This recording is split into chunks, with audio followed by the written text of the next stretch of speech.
All right, on live. This is a great man. I love doing it on Wednesdays. I love the fact that I pick doing these lives on Wednesdays. In the middle of the week, we could talk about the Teofimo fight. We could talk about the Stephen Fulton fight. We could talk about the Tank fight coming up on Sunday, the Devin Haney fight coming up on Saturday.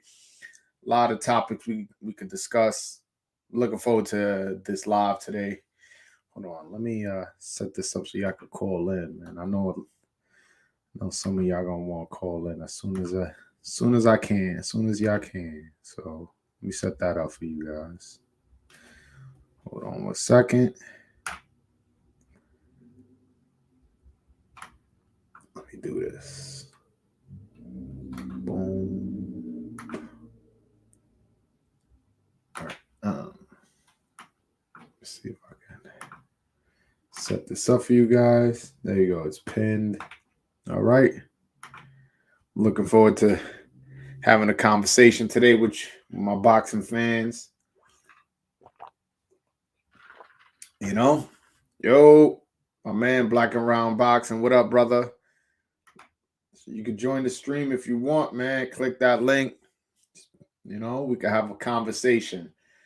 But yeah, man, this Teofimo upset was crazy. I already spoke about that on live, but if you guys want to keep talking about that, you know, I'm all for that. Also, we could talk about the upcoming Devin Haney fight against Jojo Diaz. A lot of people are predicting a blowout for Devin Haney. And if you learn anything from that last Teofimo fight, predicting a blowout isn't necessarily a good thing. I think Devin Haney still wins. I think he wins by decision, but I am interested in as to how he deals with those body shots. Those body shots from Jojo Diaz. He's a very tough, crafty southpaw. He's an Olympian, so he's somebody who has experience. Fought Tevin Farmer, beat him. Fought Rakhimov. I believe that to a draw. He fought Gary Russell Jr. He lost to him. He has a lot of experience under his belt. You know what I'm saying? That's something that he brings to the table that Devin Haney does not. And also, he's not old, and he hasn't been super inactive. He fought Javier Fortuna not long ago. So, this is a legit test for Devin Haney. He's also ranked, I believe, in the top 5 in the Ring magazine. So he's a top 5 lightweight. This is a legit fight. And as far as Tank Davis, he's fighting Isaac Cruz. He's ranked number 9 in the Ring magazine. So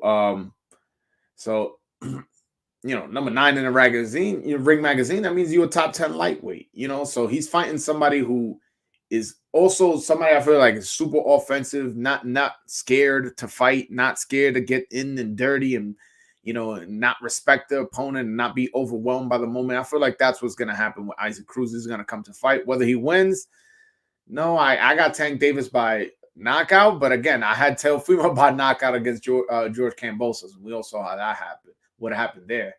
So it should be a good weekend of boxing coming up, especially when you consider the undercard for Gervonta Davis. He has a really solid undercard there, I'll wait till more people come on. We'll further discuss the undercard, but the undercard's a really good undercard. And as was his last fight. I forget off the top. I know Erickson Lubin versus Jason Rosario was on the undercard, but there was a few other undercard fights that were good. It's a good week of boxing. We could discuss the upset, or we could discuss these 2 upcoming fights on Saturday and Sunday. And if you want to go a week further, we could discuss the Lomachenko fight versus Comey, which has a great undercard too, and it's free. I believe I don't know if it's on ESPN Plus or ESPN, but either way, if it's on ESPN Plus is free. I don't know, excuse me, it's $5 a month. So if you guys can't afford $5 a month, and they provide also content for other sports where you can watch exclusive documentaries and stuff like that, I feel it's worth it. All right. Have you noticed every lightweight that asks for the franchise championship loses their next fight? Well, Kambosos chose the franchise belt, so let's see if he loses his next fight. Most likely I feel like he's either gonna fight Devin Haney or Tank Davis. I feel like those are the 2 fighters he's gonna fight. I don't see him fighting Lomachenko, although I would like to see it, to be honest. That would be a good fight. It'll be Lomachenko would have fought Nakatani. Let's just say he beats Comey. Although that's not a gimme fight. That's not a gimme fight. Let's say he beats Comey and then fights Kambosos. That'll be the same 3 last opponents with the exception of himself, obviously, as Teofimo Lopez. And if he could beat all those guys better, maybe not Comey. The only way he'd beat Comey better if he knocks him out in the first round, which I don't think is going to happen. But let's just say he does a really good performance against Comey and then beats Kambosos. Man, he would really have like something to talk shit to Teofimo about, Carlos Montes, what up, baby? You can call in if you want. I'm over here talking about this Tank Davis fight, this Devin Haney fight, as well as discussing the wild upset this past Saturday of Teofimo Lopez. Yo, you know what's funny? I bought a shirt from Teofimo Lopez website. Like, I want to say I bought it like a week or so ago, like 10 days ago, and it just came in yesterday, and it says undisputed champion. I'm like, damn. Like, he better be Josh Taylor, because then he'll be undisputed again, and I can wear this shirt with pride. I mean, I'm still wearing it, obviously. Like, whatever. It's still under his resume that, he won those belts. But I feel like I can't wear it for a while, just literally after he lost his last fight. I can't do that. I can't do that. But yeah, what do you guys think Teofimo's next move is going to be? Who do you think he fights next? I think he moves up in weight, because I seen an interview where he's saying he was having trouble making the weight. So if he's having trouble making the weight, and then he talked about that even before the fight. So, just move up. Take your loss. Don't worry about it. If eventually, hopefully that guy will eventually move up and you'll get your rematch that way. And if you don't, then you don't. It's part of the game. Yeah, they talking about what's his name? They talking about, yo, Michael Blunt. What up, brother? Michael Blunt, my guy. You can call in, brother. Link on top of the chat. But yeah, my man, I wish Sanchez was here, my guy. He was saying that he saw that Teofimo Lopez's father was arguing with George Kambosos, with a guy named Arnold Barbosa. Let me show you guys his box rack. Let me screen share that. Hold on 1 second. I love the screen share. All right, so they saying that he may fight this guy. This guy's 26-0 with 10 knockouts. So this guy is obviously not a power puncher. He is 5'9", 72-inch reach advantage. Reach. I mean, he's fought Alex Salcedo, Antonio Moran. Those are guys I'm familiar with. Tony Lewis. Is this the Tony Lewis I think it is? No, it's not. All right, there's another Tony Lewis. He fought Mike Alvarado. I mean, Mike Alvarado has seen better days, but he knocked him on the 3rd round. But yeah, no, that guy he's done. All right, well, there's a possibility that Teofimo may fight this guy in his next fight. They're saying. Or Teofimo Zepeda's a good fight. Yeah, Teofimo Zepeda's a good fight, especially Zepeda coming off that win against what's his name? Josue Vargas, excuse me. Yeah, he can build off that win and fight Teofimo. That's a big money fight for him. Like Teofimo, I feel with his last performance, the buzz it got after he lost, as you guys saw, some of you guys were there. My live got 330 people. I never had that many people. So obviously there was a buzz around him when he lost. You know what I'm saying? So he may have gained a few fans because he did fight like a warrior. I mean, I did not like him grabbing the mic afterwards saying he thought he won 10-2. That was ridiculous. I'm sure he lost some fans for that. But I'm sure he gained a lot of fans too by how he fought. He never quit at no point. Got the knockdown in the 10th round. So meaning he was continuing trying to go for the knockout. After he dropped him, he kept going and attacking him. He did good. He did good. Devin Haney knocked out Antonio Moran. Yeah, I don't think Barbosa knocked out Moran. That's funny. I didn't notice, but I'm pretty sure he did not. So if Devin Haney did it, who's not a power puncher. But the thing is, Devin Haney's not a power puncher, but he is very fast and very sharp with his punches. So if you fighting a guy who's not on your level and you're very fast and very accurate and very sharp, you can stop somebody just on sheer volume, or you could drop somebody just because they didn't see a punch coming or a counter punch. You know what I'm saying? Like, so let's not. I know where you're going with that, Michael Blunt. You trying to say Devin Haney don't got no power, but again, when somebody has speed, you cannot discount that. You cannot discount that. Hold on 1 second. I got my man Carlos. Carlos, what's up? How's it going over there in Oklahoma? Yo, what's up, man? It's all good over here, man. Where are you? Oh, hold on 1 second. Damn. Carlos, what's up? How's it going over there? My bad. You good? Yeah. My bad. So what's going on, brother? How you been? Yeah, bro, I'm doing good. I'm just super excited, man. It's already the first day of December, and we just came off of a month of just action-packed boxing, and if you thought it was gonna slow down, man, you're crazy. This one is gonna be even fucking crazier, man. We got two good fights. We got Devin Haney versus Jojo Diaz, and we got Isaac Cruz versus Tank Davis. And the Isaac Cruz Tank Davis fight has a really good undercard.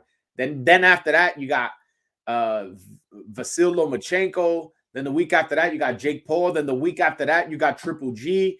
It's like we got back-to-back. This year is one of the best years in boxing in a long time.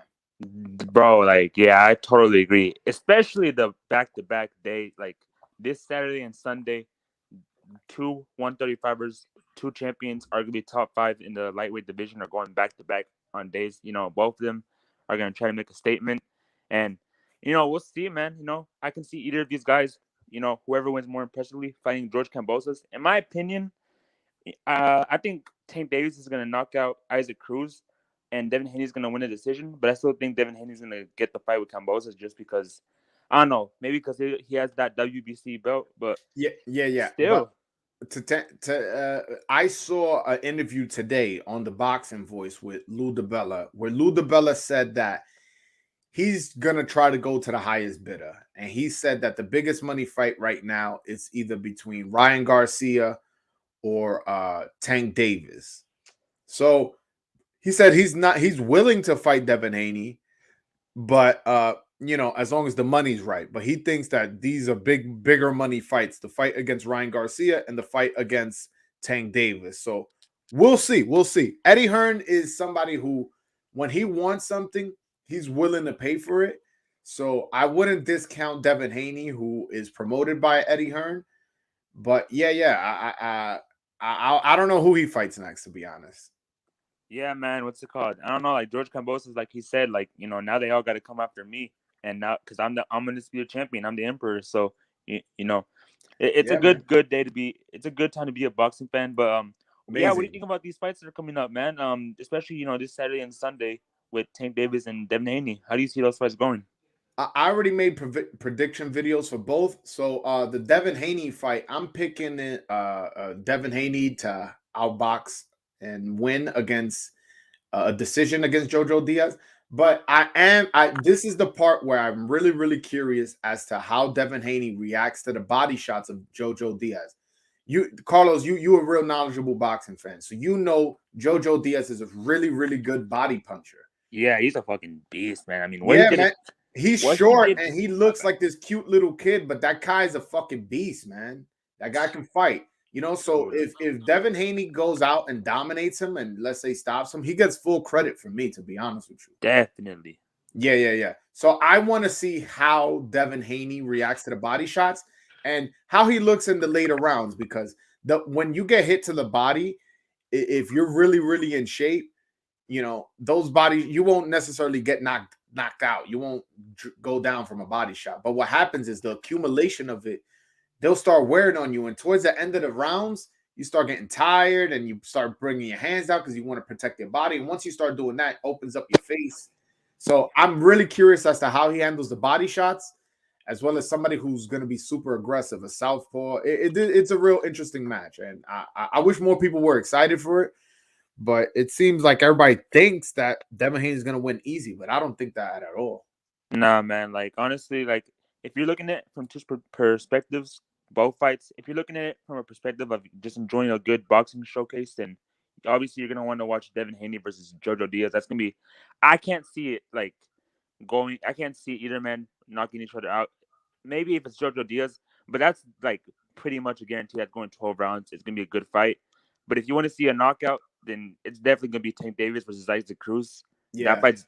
I don't care what anybody says. I cannot see that fight going to distance at all, man. I don't even see it going past 6 rounds. Maybe it'll go to the seventh or eighth, but that's not going to 12 rounds. Hell no, that's not going 12 rounds. No, it's not going 12 rounds. I don't think so. But what I'm again, I mentioned this in my prediction video is I'm curious as to how does Tank Davis react to the dirty fighting, because when people start fighting dirty and throwing heads and elbows, and how does he get dirty back? Does he get frustrated? Does he slam him? Does he start getting wild and start getting too offensive? Or does the fight end early on a cut because of a head clash? I don't know. You know what I'm saying? But I am curious as to see how Gervonta Tank Davis handles that, because this is a style he hasn't seen. And ironically, he was originally slated to fight Rolando Romero Roli, who also is a dirty fighter. Not as dirty, but is dirty himself. So he was already somewhat training for somebody similar to him.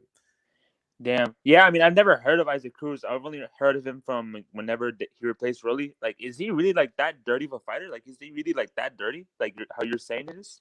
I mean, I've seen dirtier, but he's definitely like, if you want to watch this fight against when he fought Francisco Vargas, man, he was hitting this guy low. He was hitting him with his head. At one point, he hit him with his elbow.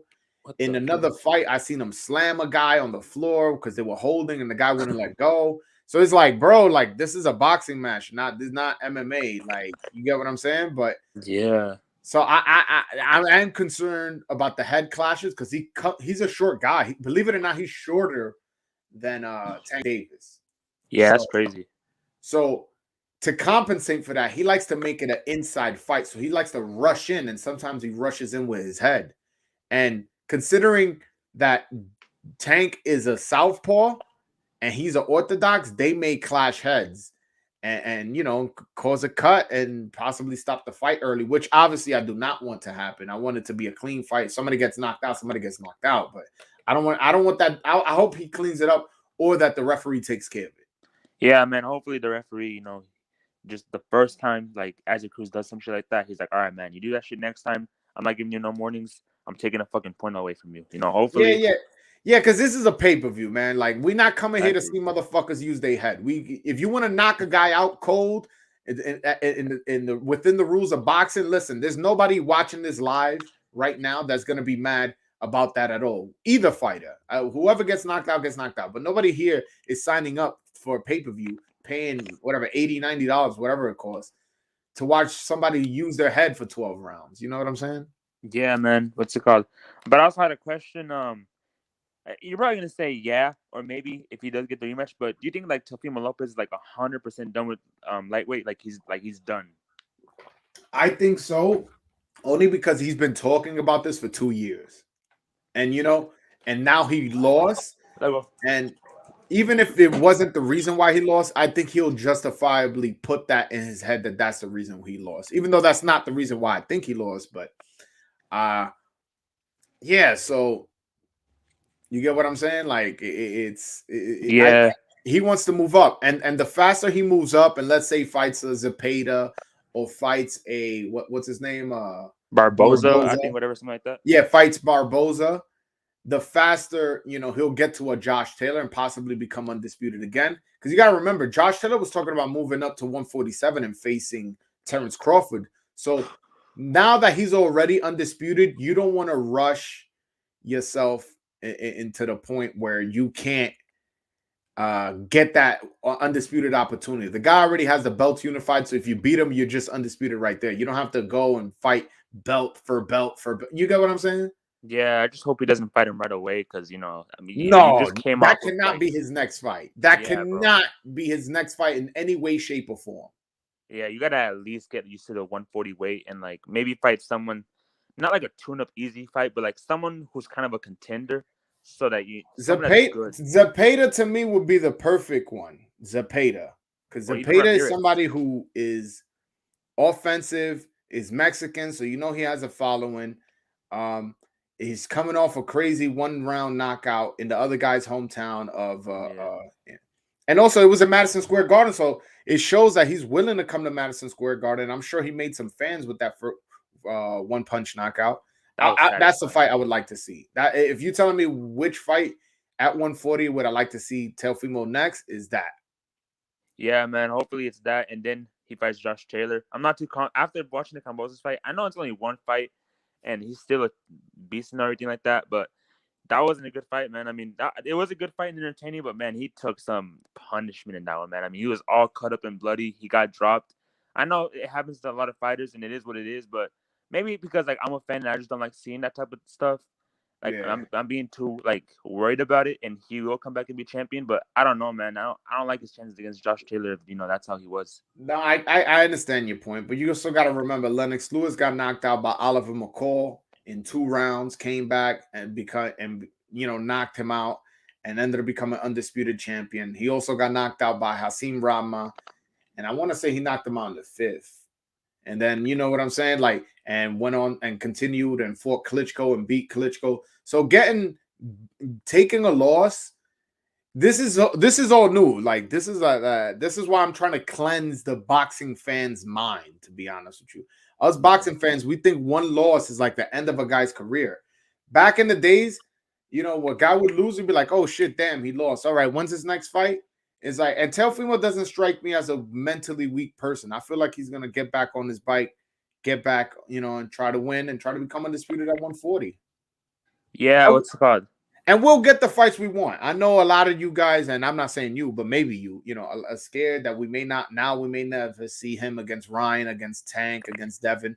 Those guys are also going to move up eventually. So those fights are there to be had, especially if they all develop into pay-per-view stars. Yeah, for sure, man. But after this weekend, we'll definitely be talking a lot about the fights and whatever happens. But yeah, it's always good talking to you, man. What's it called? Regardless of the fight that happened this Saturday, I'm still excited to see who Teofimo will fight next, and he'll definitely win. It's just one fight, so yeah. Yeah, man. All right, my brother. All right, so I'm gonna holler at you, my brother. Thanks for Sure, the man. call, though. Take care. All right, man. My man Carlos, man, always bringing good energy, man. Shout out to Carlos, man. What's up, bro? Don't forget my question about the trainers. Yes, this is a personal friend of mine named Victor Roman. He asked me to discuss on the live hold on one second. Which father/trainer did a worse disservice? Kenny Porter or Teofimo Lopez Sr.? I would have to say Teofimo Lopez Sr. because I don't think that this guy was going to eventually end up winning. What's his name? That Porter. I don't think he was eventually, had he not thrown in the towel, had he kept fighting and possibly winning. Now, I don't know. Maybe the reason why I thought it was an early stoppage was because, you got to give a guy a chance. He was never hurt to the point where, you were concerned for his safety. But at the end of the day, I know Terrence Crawford is a really good finisher, and I feel he would have still finished him off. But as far as who did a worse job, I want to say Teofimo Lopez Sr. because his instructions actually were not bad. I resaw the fight because I was live, so I didn't hear what he was saying. I was at the fight.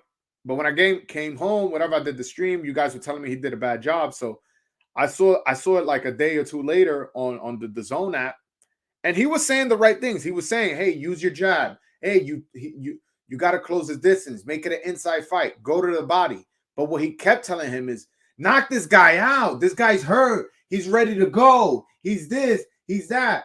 And as a fighter, if your trainer is telling you that the guy is hurt and he's ready to get knocked out, you're gonna try to get the knockout because you're following instructions. So Teofimo Lopez, after he dropped him, after trying to drop him the whole time and eventually ended up dropping, he ended up using all his energy, throwing punches and going hard. and he tired himself out. And that's why he lost the 11th and 12th rounds, because he was already tired. Because for 10 rounds, he was trying to get the knockout. At no point was he trying to win rounds. Like, Teofimo Lopez came out there ready to brawl. And it was pretty intense. It was pretty intense. And I think, some of that blame falls on his father. Yeah. Yeah, Tio will be at 140 before the rest, and I'm sure will be a champion again. Yeah, I have no doubt that he'll be a champion again. First of all, it's a lot easier to become a champion now. Like, there's 4 belts. So you ain't say he'll become undisputed champion again. And although if he fights Josh Taylor, who's to say he won't? You know what I'm saying? Like, right now, I'm leaning towards Josh Taylor to win, but let's see how he looks against Catterall. Let's see how, when Teofimo moves up, let's see how he looks when he moves up. Let's say he fights Jose Zepeda and knocks him out in 4 rounds. I'm just making up a scenario. Zepeda's a legit fighter who just coming off a first-round knockout. Imagine he gets knocked out in the 4th round by a guy just moving up. And I believe, he's also a southpaw, like Josh Taylor. So that would be a perfect fight. That would be a perfect fight. I think eventually they're gonna end up fighting. They're gonna end up fighting. Josh Taylor and Teofimo. I mean, what are you guys expecting for this weekend? Are you expecting either fight to be an upset? Either call in or comment in the comment section if you expect either Tank Davis or Devin Haney to get upset. Let me know. Because after last Saturday, we cannot discount any type of upset happening. Believe me, man. Believe me. We cannot. I don't want to hear it. Nobody was calling in this show picking, oh man, I got Cambosos. I got Tambosos. Nobody was saying that. Oh shit, Angel Perez. I got Jojo putting in work with Haney. I don't know if that means you picking him, but I definitely don't think it's an easy fight. Anybody who thinks that Jojo Diaz is an easy fight for Devin Haney, I would say you got some fucking balls, because to me, this guy brings a lot of experience and he's a very good fighter. He's an Olympian. He fought Gary Russell Jr. He fought Rakhimov. He fought Tevin Farmer. He's fought a lot of tough guys. You know what I'm saying? Again, has a lot of amateur experience. And he's for Javier Fortuna.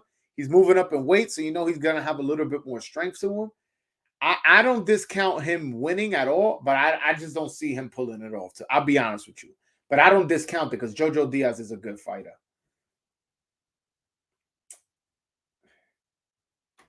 After seeing what Cambosos did with Tio, Jojo gonna be lit. Hey man.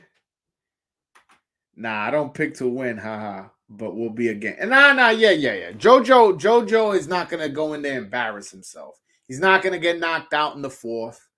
If he gets knocked out, that would be very, very impressive for performance by what's his name, Devin Haney. That would be very impressive because he has never been stopped. To my knowledge, has he been dropped? To my knowledge, he's never been dropped. So if Devin Haney could put in a dominant performance and stop him, that would be very, very impressive. Very impressive. He would get full credit from me. And a lot of people accuse me of being a Devin Haney hater because that WBC belt, like I look at it like a WBC regular. He didn't win it in the ring. He just got an email. He was checking his spam mail and was like, oh, I'm the WBC champion. Oh, snap. That's crazy. You know what I'm saying? Like, you got to earn your belt in the ring. So that's why I was saying that Teofimo's undisputed. And to be honest, I still think that Cambosos is undisputed. But I'm not going to entertain that dispute. But Devin Haney beating Jojo Diaz will be very impressive. As would be Tank Davis beating Isaac Cruz. It won't be as impressive because Isaac Cruz isn't better than Jojo Diaz, at least not on paper. But it's a tough enough fight where I'm not going to be too hard on Tank. I just think that Tank needs to fight a top 5 fighter, man. He's never fought a top 5 fighter in his life. I don't think Santa Cruz or maybe Pedraza was. I don't know. But either way, like he needs to do that in the lightweight division. Joel, what do you guys think of Eddie Hearn out over there? Nah, I love Eddie Hearn, man. The reason why I love Eddie Hearn has never lied to me. And I honestly feel like Eddie Hearn cares about the consumer. When he talks about the zone and putting big fights on the zone and just charging a monthly fee for great fights every month. You know what I'm saying? Like he really, really cares about the consumer here in America. And he tries to make the best fights. And usually I don't feel like he gets in the way of making the best fights. If anything, he's the one chasing people down. I remember him when Tank Davis didn't have an opponent and Devin Haney didn't have an opponent. He was like, hey, put my guy in against yours. He's trying to make the fights. That's what I like most. He was trying to make the Joshua Wilder fight. It just didn't happen, but he was given an interview to every person possible. So as far as what I think of Eddie Hearn, I like Eddie Hearn. I really, really do. Yes, very impressive if he pulls off a KO. Have never considered someone a champ unless they beat the champ. Hand-me-down belt should not be thing. I agree. But the thing is, when I say that, people take it like, oh, you don't like Devin Haney. You a hater. You a Devin Haney hater. It's like, I could not think somebody's a champion and still think they're a talented fighter. They're not mutually exclusive. So to your point, yes, I agree. I don't like his Tank versus Haney is interesting. Who you pick, sir? Well, I mean, they're not fighting just yet. So I don't know if I got to pick. But if I had to pick right now, and I don't even want to make a pick because I want to see how Jojo Diaz looks against, Devin Haney looks against Jojo Diaz, who's a short southpaw. You know what I'm saying? Aggressive fighter who is somewhat similar to Tank. Obviously, doesn't hit nearly as hard as Tank. So, bear with me there. But I want to see a little bit more out of Devin Haney. Devin Haney hasn't fought nobody for me to really have a full assessment as to where he is. That Jorge Linares fight, he doesn't get like the guy. It was 30-something years old, was coming off a year layoff, had 5 losses at the time. He lost all 5 of those by knockout, and Devin Haney goes to the decision with him, and in the process gets hurt.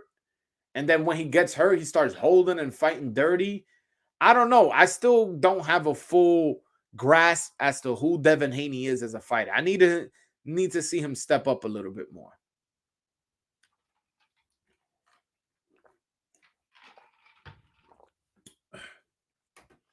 However, I see Haney getting rocked by Jojo just how Linares rocked him. Hey, I don't know. I'm more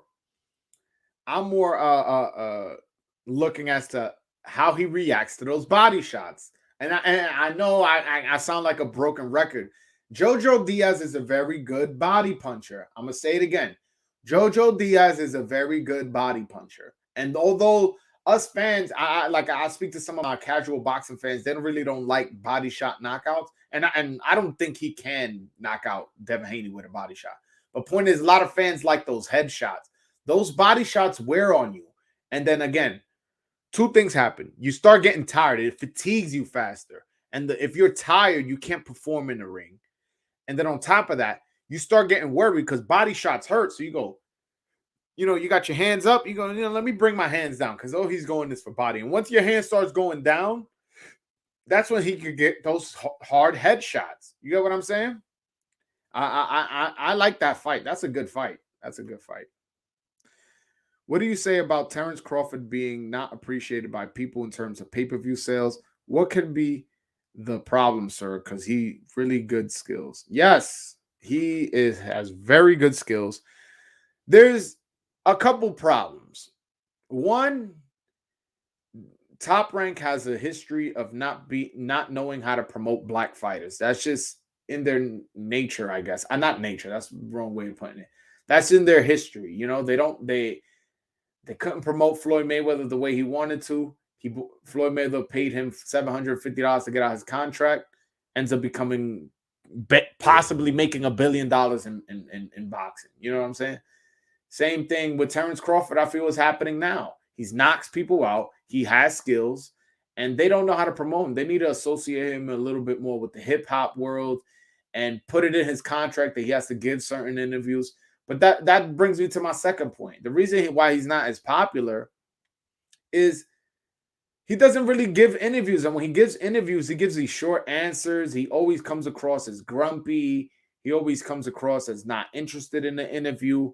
So, that's not going to excite a fan. Fans like people who talk trash. Fans like people who do something more than just fight. And Terrence Crawford is kind of like gives off the energy. Is like, man, I'll let my fist do the talking. You know what I'm saying? Which is fine, and it's honorable, but at the end of the day, it's not going to help you sell pay-per-views. Also, when they came up with this ESPN Plus behind a paywall thing, he was the first one to do it. You had to have ESPN Plus. I want to say when he fought. Who did he fight? Was it Velasquez? I don't remember, but he fought one of his fights behind the paywall as opposed to free on ESPN Plus. On ESPN. And then on this last pay-per-view, you had to have the ESPN Plus to buy the pay-per-view. So that also affected the pay-per-view. Also, I felt like they did a really, really bad promotion. There was no posters anywhere. They really didn't do much. I could go on and on and on why he's not a pay-per-view attraction, but I feel he's just not being promoted right. And if he was with Eddie Hearn or possibly PBC, who does a lot of good things with Fox and Showtime, I feel like he would be a lot more popular, especially if he was with Mayweather. And if you guys follow my channel, you guys know that that's who I think he should sign with. He should sign with Floyd Mayweather. I feel like Floyd Mayweather knows the black market and will be able to, promote him. Like, look what he's doing with Tank. Also, just you being signed to Floyd Mayweather and Floyd Mayweather saying you number one pound for pound, Floyd Mayweather being next to you in your fights, just that alone brings your buzz up. So, but he's a free agent now. So that excuse of not being promoted the right way is no longer going to be an excuse. He could go with whatever promoter he has wants. Excuse me. Now, Haney's going to make Jojo look even worse than Gary Russell made him look. Whoa, Michael Blunt. All right. Hey, man, listen, like I said, if Devin Haney knocks out Jojo Diaz or dominates him and like really beats him up bad, he will get full credit from me. That's a legit win, man.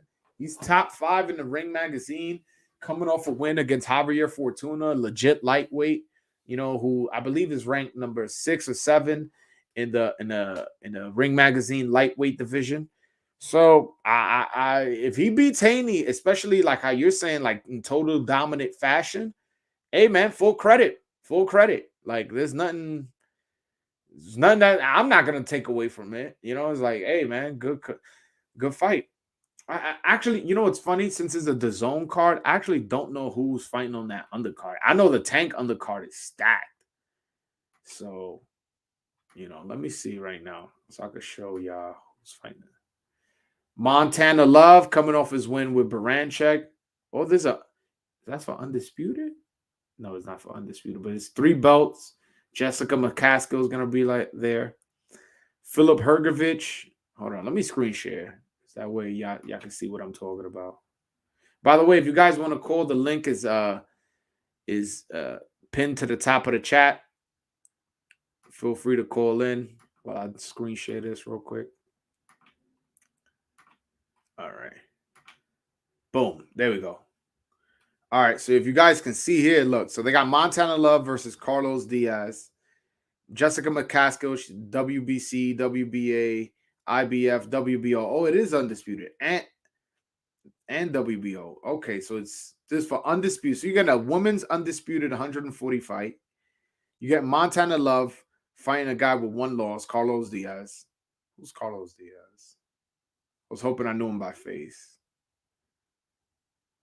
Oh, he got knocked out by Jose Cepeda. I'm not familiar with him, but again, you only got 1 loss, and it's to Jose Cepeda, who's a decent fighter. That's good. Then you got Philip Hergovich going against an undefeated fighter out of Germany. I'm not familiar with this guy either. But all his fights been in Germany or in Serbia, so no way I would know about him.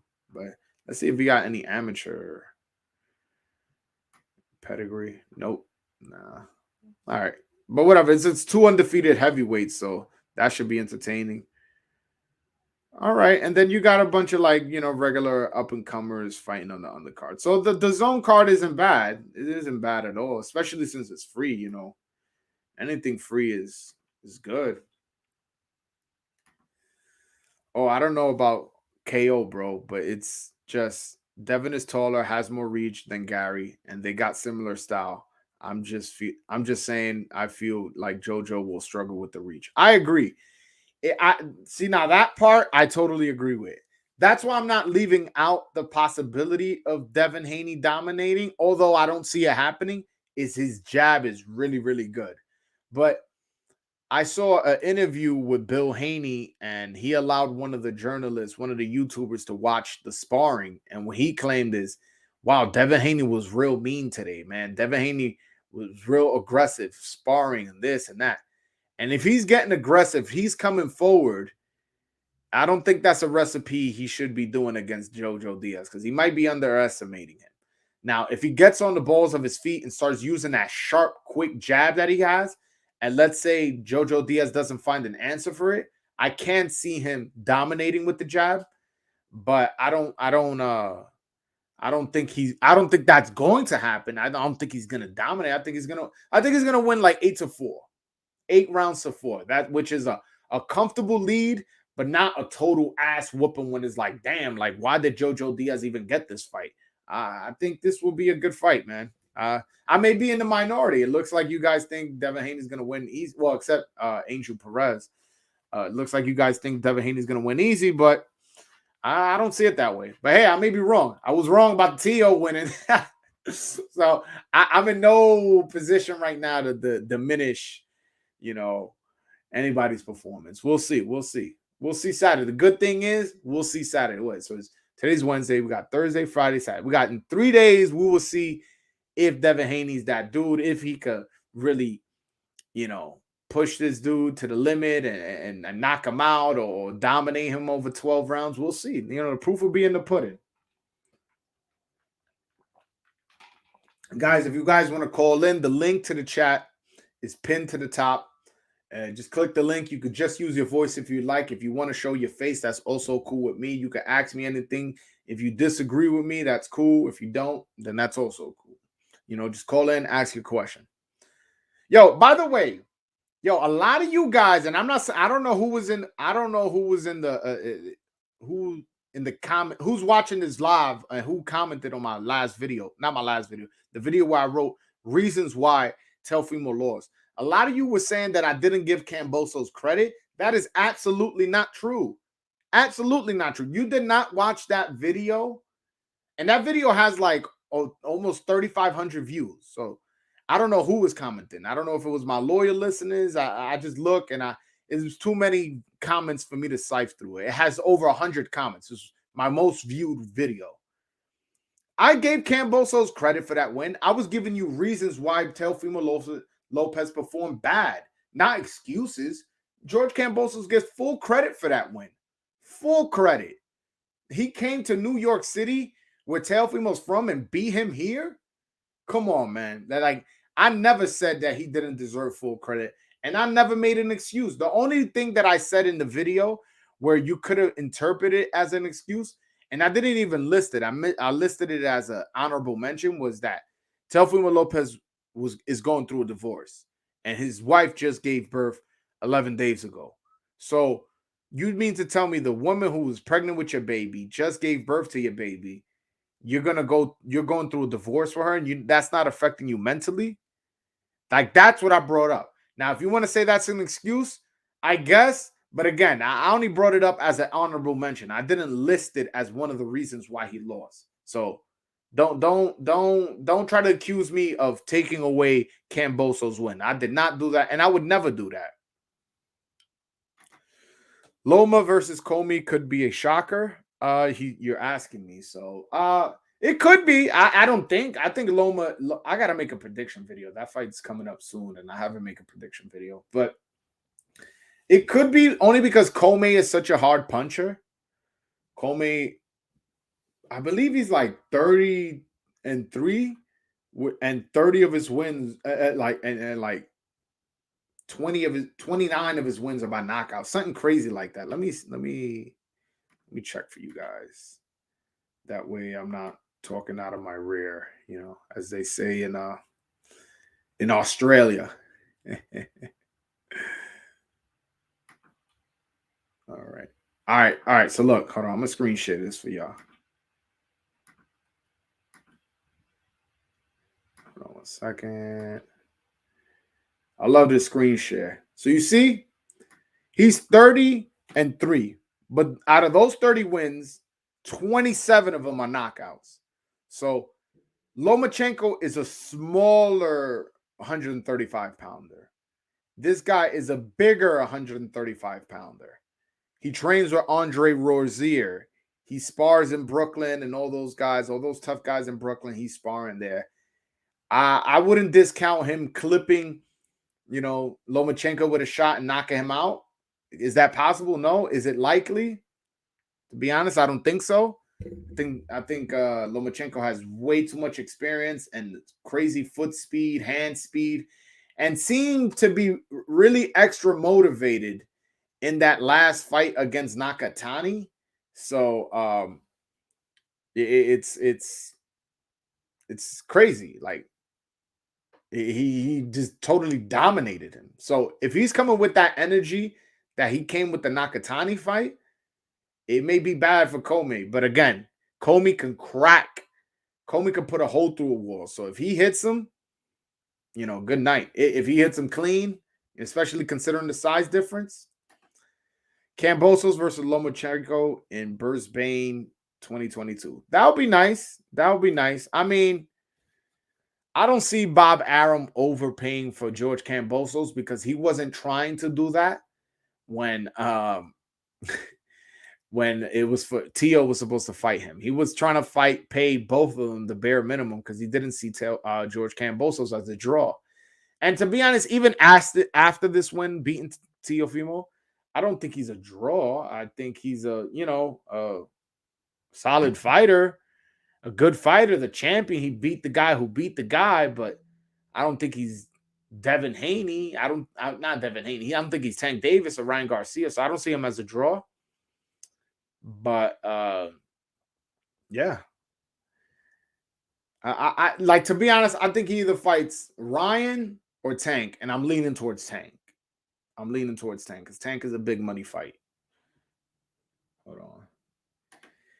If Lomachenko wins by KO, expect Lomachenko versus Kambosos. Okay. Lomachenko isn't a big name either, but that you're making my point. See, he isn't a big name, so why are two little names going to fight each other?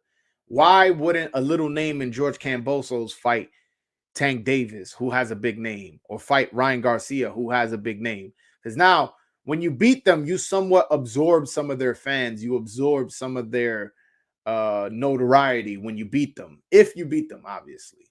So, but the only thing is, he has been saying like he wants to fight in Australia, and he's the champion, and they're gonna have to come to my backyard.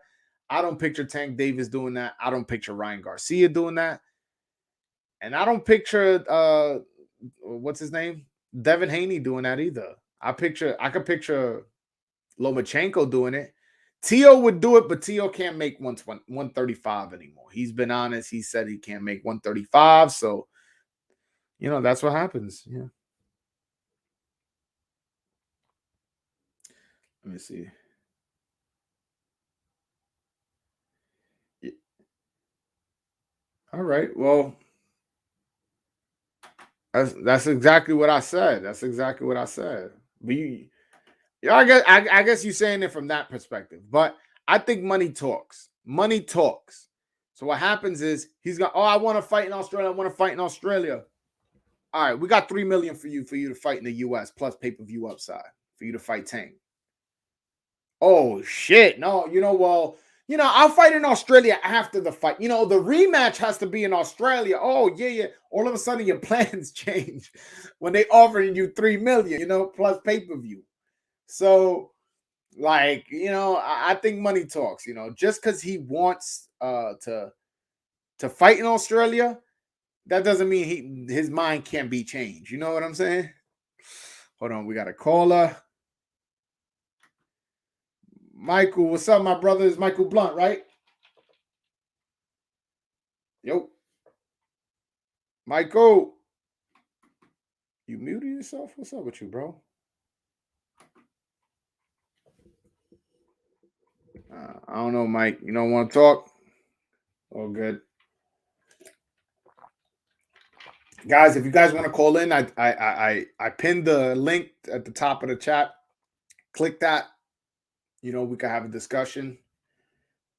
Justin the Alpha, if you want to call in, call in. You can tell me how Devin Haney's the king and all that. And we could do this. Hold on. Queensland is much nicer than the U.S. I don't know. Nicer than what? Maybe. Yeah, listen, U.S. is the best country in the world. Don't start that now. We got Alaska, the coldest place. We got Hawaii, the warmest place. We got New York. New York is the best city in the world, obviously. And, we got LA. We got all of that. Like, chill with that, bro. Chill with that. All right, hold on. We got Michael calling back. I don't know what's up with him. Michael, what's up, bro? You got that Metro PCS? Nah, internet? bro, What's my up with fault. you, I bro? just I had to connect it real quick. My fault. What's going on, my brother? Man, let me tell you something, bro. Me and my friends, we was watching we was watching Tio and Cambosos. Bro, when he got dropped, man, we all just what I mean, dude. I know you were at the fight, and I was thinking too. I was like, bro, I wonder what Joel's thinking, man. Well, you and the whole crowd, because man, when he got dropped, that whole crowd was stunned.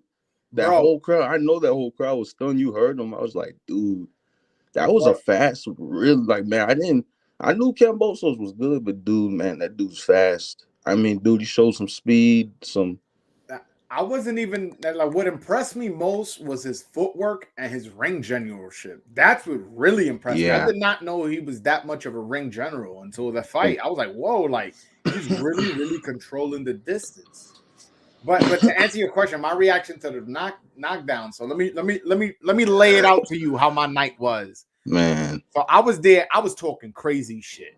Mm-hmm. I was talking shit. Some dude was sitting 2 rows behind me. I heard his accent. I was like, yo, you came from Australia? You came to see your boy get slapped? Get the fuck out of here. I was talking shit. I was like, your bum ass team. And he was like, no, I'm not from Australia. I'm from Scotland. He goes, I'm just here on vacation. He goes, I was like, oh, I thought he was here supporting Cambosos. He's like, no. He goes, Tio's gonna win by knockout. I know that. But he goes, but my man, Josh Taylor sleeps your boy. So me and him started going at it. I was like, bro, get the fuck out of here, man. I was like, yo, we from Brooklyn. I had Tim's on. I showed him my Tim's. I was like, yo, bro, you never been stomped out with one of these. You're not that tough. I'm gonna need you to lower your voice. My man about to knock this dude out in the first round. I'm talking crazy shit. Yo, tell me why the motherfucker gets dropped in the first. Bro, I was like, dude, because I mean, not that I wasn't expecting, I thought it was going to be a good fight, but I did not think at all. I was like, dude, Tio's not getting dropped. He gets dropped, bro, and I was like, what the fuck, man? I was like, dude, and the thing about it, too, when Cambosos got up and, like, I guess he fell, bro, he clipped Tio again. He clipped him again. I was like, dude, what the fuck, man? I was like, this dude is. I was like, bro, he's not scared. I mean, he was just boxing. He came to fight. He wasn't scared. Yo, bro, when you saw Tio drop him in the 10th and then follow up with a bunch of hard punches, did you think he was gonna get the stoppage at any point? Yeah, I was like, because you, bro. I mean, Teofimo's a finisher, man. You know what I mean? So I was like, dude, you gonna finish him? And then, bro, then I just saw Cambosos just throwing hooks and backing up and moving. I was like, bro, this dude could take Tio shots. I was like, what the fuck, man? I was like, this dude's got a chin. If I'm Tio's manager, I tried to avoid putting him in with defensive fighters. I try to put him in the ring with brawlers, like a bunch of these Mexican guys, or like like these Puerto Rican fighters, guys who like to bang, because it doesn't seem like he knew what to do. It's almost like he never fought a boxer. Like that's how it looked. And I ain't gonna lie, man. After that, like, cause I'm more of a fan of Devin Haney, but I was always like, I was like Teofimo's guy. I was like, Teofimo can box, so he's not just a power puncher. Cause it's the same thing with Tank and Teo. They can box. People underestimate their boxing skills. They can throw combos. They can throw. They don't just have a power punch. But Teofimo, he just he tried to finish dude. He was just trying to finish Kambosos, and that went wrong. Cause Kambosos is a boxer, man. That dude can box. He was going for the knockout the whole fight. Yeah, and that was, man, he was gassed. You can see it too. He wasted all his energy. And I'm gonna say this: his dad, bro. I've always said it. Teo's good, but his dad, bro, he's a clown, bro. I'm sorry. Like, yeah, bro. He's a funny dude. Everything, bro. I'm saying, but why would you tell him? Like you was just saying, man, that Kambosos was hurt, bro. He wasn't hurt. Yo, he wasn't hurt. The only time I saw Kambosos hurt was when he got dropped, and then Teo was following up with a bunch of hard shots. How Kambosos didn't get dropped again is beyond me. But he only got hurt in the 10th. Why were you telling him that in the first round, second round, third round, fourth round? It's like, bro. So Teo was going for the knockout the whole time, getting tired as fuck. It's like, nah, man, like chill. That and his dad, man, like, I'm not gonna. Theo did do it to him, not do it to himself the whole way, but his dad, honestly, like, because we can't say that's why Kambosos won, man. That dude boxed the fight of his life, man. Kambosos gets full credit. Well, that's what I'm saying. But I'm saying, man, Teo's dad, I would be mad at him just thinking, man, you told me just go for the knockout, man. That was a bad game plan. Let me show you something though. Are you able to watch the screen or not? Yeah, I can see it. All right, 1 second. I'm gonna show you something. All right, hold on. It takes me a little minute to do the screen share. So bear with me. Hold on. All right. You see this? Yeah. Yeah. So Teofimo Lopez says we in this together until the wheels fall off. So that means he's not firing his phone. Nah, man. Like, no, the thing is, I wouldn't fire my dad either. But here's the thing: I would just say, we next time, we can't just. They was basically like, a one-trick pony. You know what I mean? Like, that's your game plan. Just use one thing and just you think that's gonna work. But yeah, I didn't get it either, that was bro. Haney, bro. I don't know, man. Haney might have made Teo look kind of bad because that's one thing I was thinking, because I kind of switched it now. I was like, well, I'm not underestimating Jojo, man. No, I know Jojo's good, but bro, he should still be at 130, but that dude can't control his diet. You know what I mean? Like, he just can't make 130 at all. I mean, the dude had the IBF belt, came over 3 pounds. Yeah, no, but it could be a lot of the times, like, it just be like he doesn't want to lose that water weight. And to be honest, losing that water weight in the last bit of the, like last 2-3 days of the fight, that drains you. Yeah. So it just may be that, because you look at Canelo. You think Canelo, like how fucking muscular he is.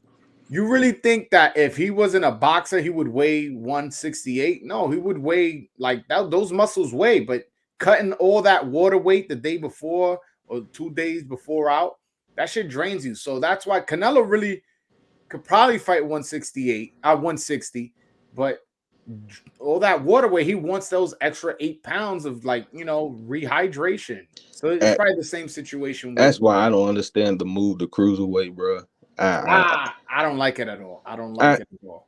I mean, man, we didn't talk about it, but I'm gonna tell you that, man. I don't know. I mean, because I watch cruiserweight, man. Cruiserweight kind of, it's not. I'm not gonna say dead. They still got, like, the talent, but when they had Usyk and all that World Series, that's when, man, that was a Yeah, That but was the one of thing, the the best. thing is with the cruiserweight division is like the stepchild of boxing. It's like no Yeah. matter how good the fighters are, it's very hard for us to get interested in it. Nah, yeah, you don't really like know who they are. If I'm the World Boxing Super Series, I'm always going to do a tournament with the cruiserweight division because I know there's a market there in the sense that there's good fighters there, but they just need promotion. Like Lawrence Okolie is a really good fighter, power puncher, but who the fuck knows Lawrence Okolie? You know what I'm saying? Nah, nobody. Like he fought on the Joshua undercard, but bro, I ain't gonna lie, he looked bad. He didn't even No, look in that no, fight, no. but he's still good, He's very still good. good. He's still good. Mm-hmm. I like his power, man. He Yeah, reminds no, me of he's got a very good reach for a you know cruiserweight. who he reminds me of a little bit the Wilder. Yeah, yeah. Yeah, You know F.A. Jacba, the dude that fought Frank yeah, Sack? yeah, yeah, That yeah. dude kind of reminds me of Wilder too. He I kind of, agree. I agree. I agree. but man, speaking of Wilder, bro, man, the next fight, what do you think? What do you think Wilder should do, man? Like Oof. Ruiz, Wilder should take a long break, man. He really got break. fucked up. He really got fucked up in that. Yeah, that I was thinking that too. I was like, man, because I want to see him fight again, but man, like Yeah, Wilder be taking some beatings. You know what I yeah, mean? that was a real bad one right there. So he broke his finger in the fight too. So obviously you gotta let your finger heal. Then also, you know, just your body, man. He took a real bad punishing knockout. You know what I'm saying? And he was getting beaten the whole fight. So I think he should take a good 7, 8, 9 months off. And then after that, come back against like I'm trying to think of a fighter. But nobody too like dangerous, like a Charles Martin or Oh my bro. Look, I love but I'm still watching honestly. Like, you know, not pay for it, pay-per-view but though. me Not pay-per-view. nah. I was like not pay for it, bro. Me and my friends just watching, but bro, I'm gonna say this. That and honestly it's an all right fight, but I'm saying like, man, what's the point of man, the IBF done had Charles Martin, bro, at like 2 or 3 ever since he lost to Joshua. You know what I mean? And like now Luis Ortiz is like, I think he's gonna beat him.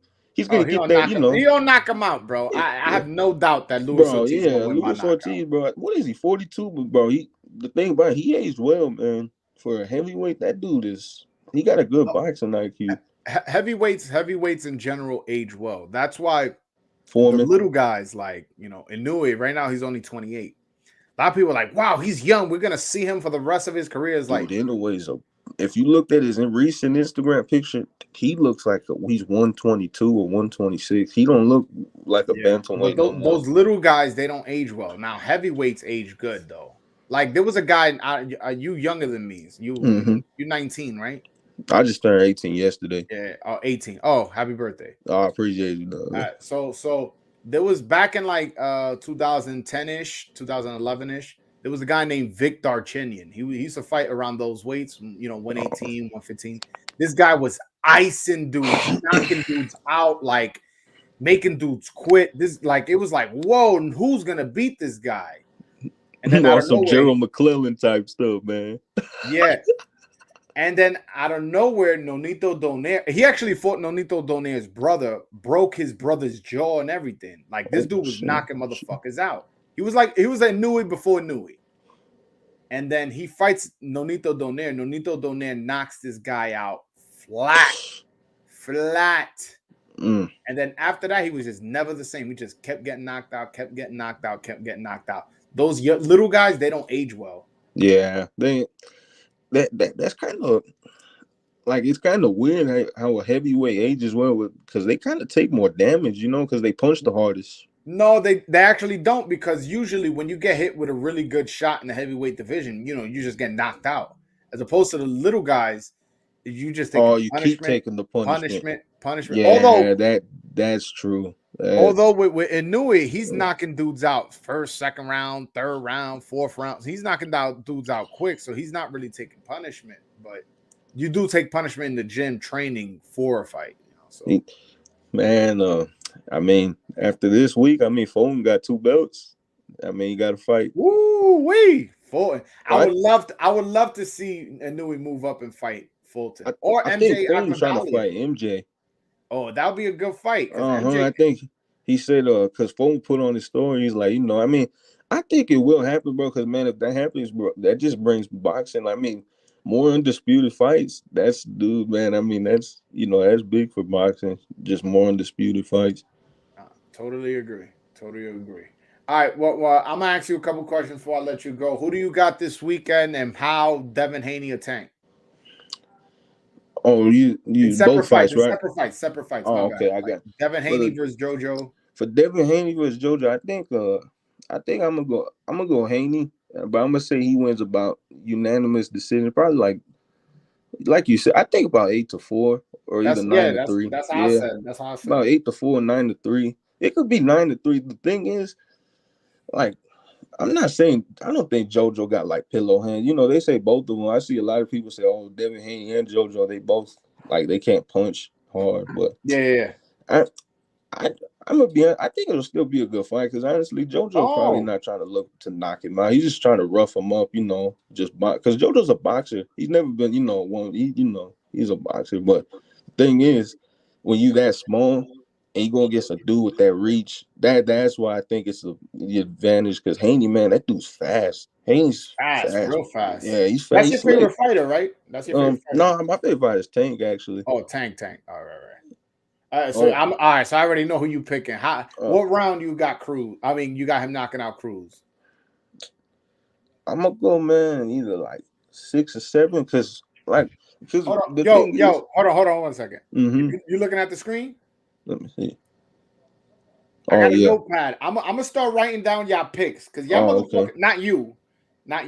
Y'all motherfuckers be on my case how when I get it wrong. So I'm gonna start writing down y'all picks. So Michael Blunt, you got. I'm gonna say Devin Haney unanimous decision.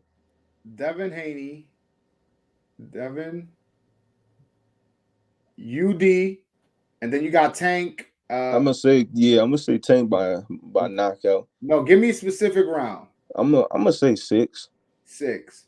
All right. So next week we're gonna see who's right because motherfuckers be on my case. I know not you. You my guy. So I know I'm not. Don't take it like I'm talking about you. I wanted to say though, man, about Cruz. I don't know if you because people, I watch them, but the Showtime episode is about like it's the promotion of the fight. It's Davis versus Cruz. Yeah. And man, I was happy because like Cruz, like when you fight Tank, I know you get paid pretty good, right? It's good pay. Yeah, he definitely getting at least anywhere from 300 to 500,000. Yeah, which is good money bro, for poor guy like that. And like for Isaac Cruz, I think that's good for him. You know what I mean? That's good money because he lives in Mexico, so like the money, I think it goes different. But what I was gonna say is, man, he was like explaining he wanted better for his wife and kids, and he started tearing up, and I was like, man, Isaac Cruz is really a good dude at heart. I think so. He's a nice guy. No, I agree. But all right, man. Thank you so much for the call, Michael. You know you're always welcome here. All right, bro. Catch you later, man. All right, man. Later. Yeah, no, man. Isaac Cruz, if you guys didn't see the All Access, man, this guy's a real tough Mexican dude.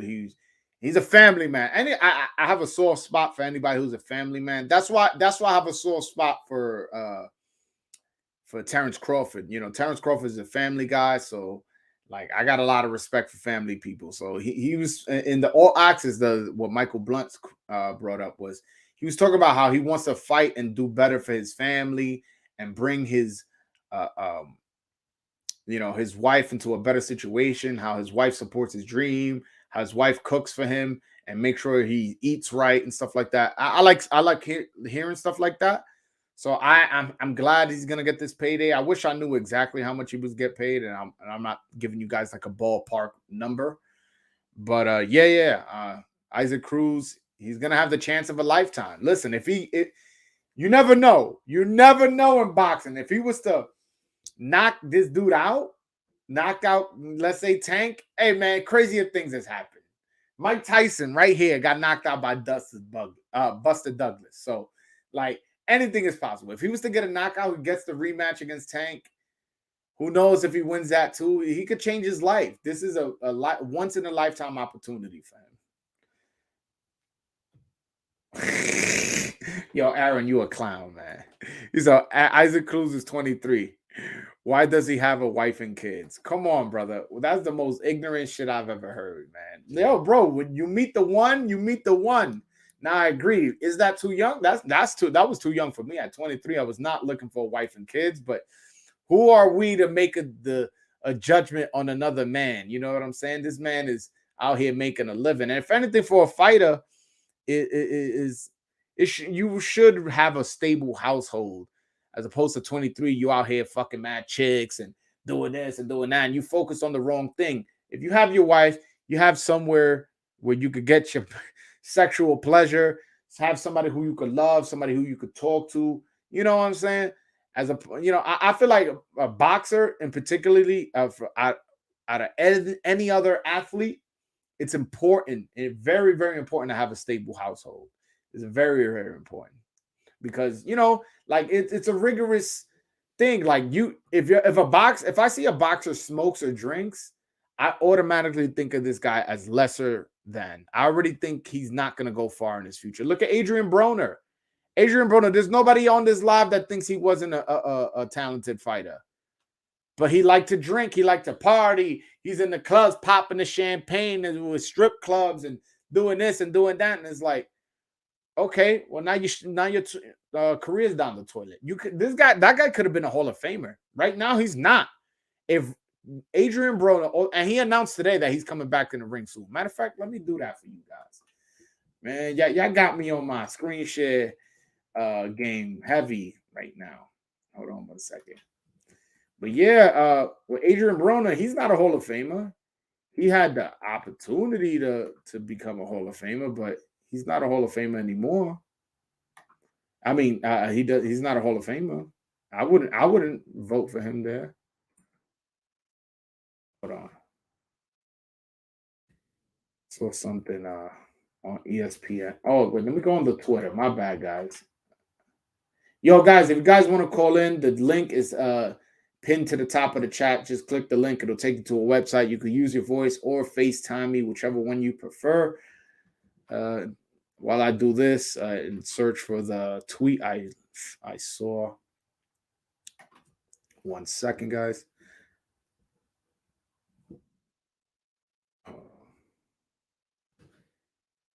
I gotta keep my fans informed, man.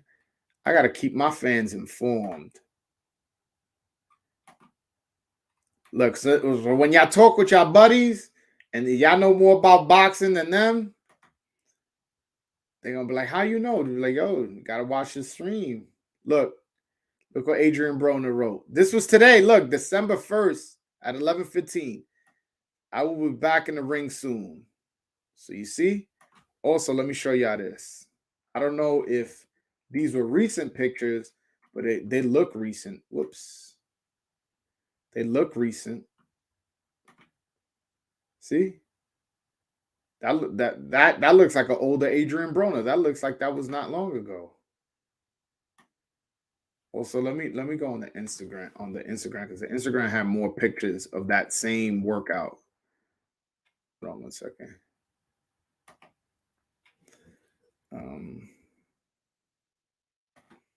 Yeah, it looks like he's gonna try to make a comeback, but it may be too late for Adrien, to be honest. But look at the pictures. See, that looks like recent, and he looks slim here. He don't look fat. Well, I guess here he looks his stomach look a little chubby, but there he looks thin. Look, he looks real thin. Yeah, I mean, he's only, believe it or not, guys, he's only 31. There could be a chance he makes a comeback. Could be a chance. Dude, there's nothing wrong with marriage, but it's stupid as hell to be married with kids and saying you want to support them financially when you should have considered that beforehand. I'm not even going to address that, bro. So, yeah, what do you guys think of Adrien Broner possibly coming back? Do you think he's done? You think his career is over? He's already missed the prime years? Or do you think a refocused, recharged, retooled Adrien Broner can make a comeback? If, and I mean a big if, because I think he's done. If he were to make a comeback and want a successful comeback, I think that he would need to he would need a new trainer, man. That you can't keep going back to the same guy who can't keep you focused. You need to go to a new voice in your ear to get you to focus. As his problem is not his talent. He knows what he's doing. Yeah, sure. Can he improve on certain things? Can he close his leg a little bit more? Can he use his legs to move around the ring more? Can he not slap sometimes, which he does, and sit down on his punches a little bit more? Yes, he can do all of that. But those aren't as alarming traits that he needs to change as it is his focus. He needs to focus. He needs to learn that boxing is a full-time sport. It's not like, oh, I'm training now, and then when I'm not training, I can go to Miami and fucking pop bottles and smoke weed and no. It's full-time. What's your opinion on Josh Taylor versus Catterall? Damn. I smell an upset. I mean, I don't know. I'll be 100% honest. I've never seen Catterall fight. I'll be honest. I got to watch some of his fights before I make a prediction. But from what I've heard, it should be easy for Josh Taylor. Again, I have not seen Catterall fight. So I don't want to give you a prediction and be lying. Yeah, Broner has always had the talent. He likes discipline. I agree. He does like discipline. That's his problem, is the discipline. And again, he's always trying to make everything into a joke. And yes, who doesn't like to laugh? I fucking love watching Dave Chappelle. I live in New York City. There's a bunch of comedy clubs here. Every now and then, me and my girl, we don't have nothing to do. We go, let's go to a fucking comedy club. We just want to laugh. But I feel like Adrien Broner sometimes be joking too much. Ha ha, he. And like people trying to ask him serious questions and trying to get him to focus, and he tries to make a joke out of it. So, yeah, he'd be funny like that. Catterall is highly technical, and Josh might underestimate him. I mean, Josh has a lot of potential big fights. I mean, so did Teofimo, to be fair. But he has a lot of potential big fights. For him to not take somebody serious, especially after seeing Teofimo lose, like, that would be a bad move. He got those fights against Jose Cepeda at 140. Teofimo announced that he's moving up, so you got that fight. He can move up and fight a Terrence Crawford or any of those guys who have a belt, eventually. Specifically Terrence Crawford, who's a free agent, though. Like, he has power, so if he were to, if this guy's a crafty guy, he can knock him out eventually. Let's say he's getting outboxed. At any moment, he could end the fight. We all seen what he did to Jose Ramirez, dropped him twice. Particularly that one uppercut on the inside was really vicious. So, yeah. Like, Josh Taylor's a great fighter. Again, I gotta watch this guy, Jack Catterall. Since Aaron is saying this guy's so good or whatever. But yeah, I've never seen him fight. Like, I watch a lot of fights. It's hard for me to watch all the UK fights because the UK fights, the time that it is over there, it's in the afternoon here. And, people be at work. I can't always get around to watching every single fight. But, all right. Now I think you're gassing it, bro. Catterall is 100 times the boxer Jose Ramirez is. I don't believe that. I've never seen Catterall fight, but I don't believe it. You know why? Jose Ramirez had 2 belts. 2 belts, brother. 2 belts. I hold on. Let me look up this guy, Jack Catterall. Who the fuck has he beat? This guy seems very confident. You from the UK, Aaron? Answer me. Are you from the UK? I'm asking you a question. Write it in the chat. Call in, man. Y'all motherfuckers be mad active in the chat, but don't want to call in. Call in. Call in, man. This guy's 5'7", 50% knockout ratio. He hasn't really beaten anybody of note. Yeah, he hasn't beat anybody that I know or I'm somewhat familiar with. Yeah, he's beat a bunch of. I mean, I guess Tyrone Mckenna is undefeated. Tyrone Mckenna is a white dude. I thought that. I was not expecting that. Yeah, I don't know. The guy hasn't fought anybody. Let me look at his amateur pedigree. Was he an Olympian? Amateur, he was 48-18. He won the junior ABAs. Yeah, he never fought no major tournament. Why are you so confident on this guy? I don't know. Yeah, I mean, hey, man, listen. I'm going to put you down. Aaron, I got a little book now. You said that Jack Catterall beats Josh Taylor. I got you in my book now. And don't go trying to fucking change shit now. You talking that shit. You sounded very, very confident. How you got him winning? You got him winning by knockout or decision? Yeah, because motherfuckers be on my comment section. You don't know shit about boxing. How could you pick Teo? Motherfucker, half the world picked Teo. Half the fucking world. And the other half of the world didn't know the fucking fight was going on. So don't go on my comment section talking shit how I picked the wrong fucking pick. When y'all motherfuckers be quiet, not trying to tell me who y'all picked. Nah, I'm putting you down. Oh, put down decision. All right, I'm gonna put you down. Nah, because motherfuckers be on some shit. Be on my fucking comment section. I get talking all crazy, man. Talking all crazy. Nah, so all right. I got Michael Blunt. He got Devin unanimous decision, Tank knockout in the 6th round. And I got Aaron Jack Catterall by decision. All right. There you go. Yo, guys, if you guys want to call, the link is pinned to the chat. Click it, takes you to a website. You can either use your voice or you call me on FaceTime, whichever one you prefer. And yeah, we can have a full boxing conversation. Exactly. Yo, Cali G.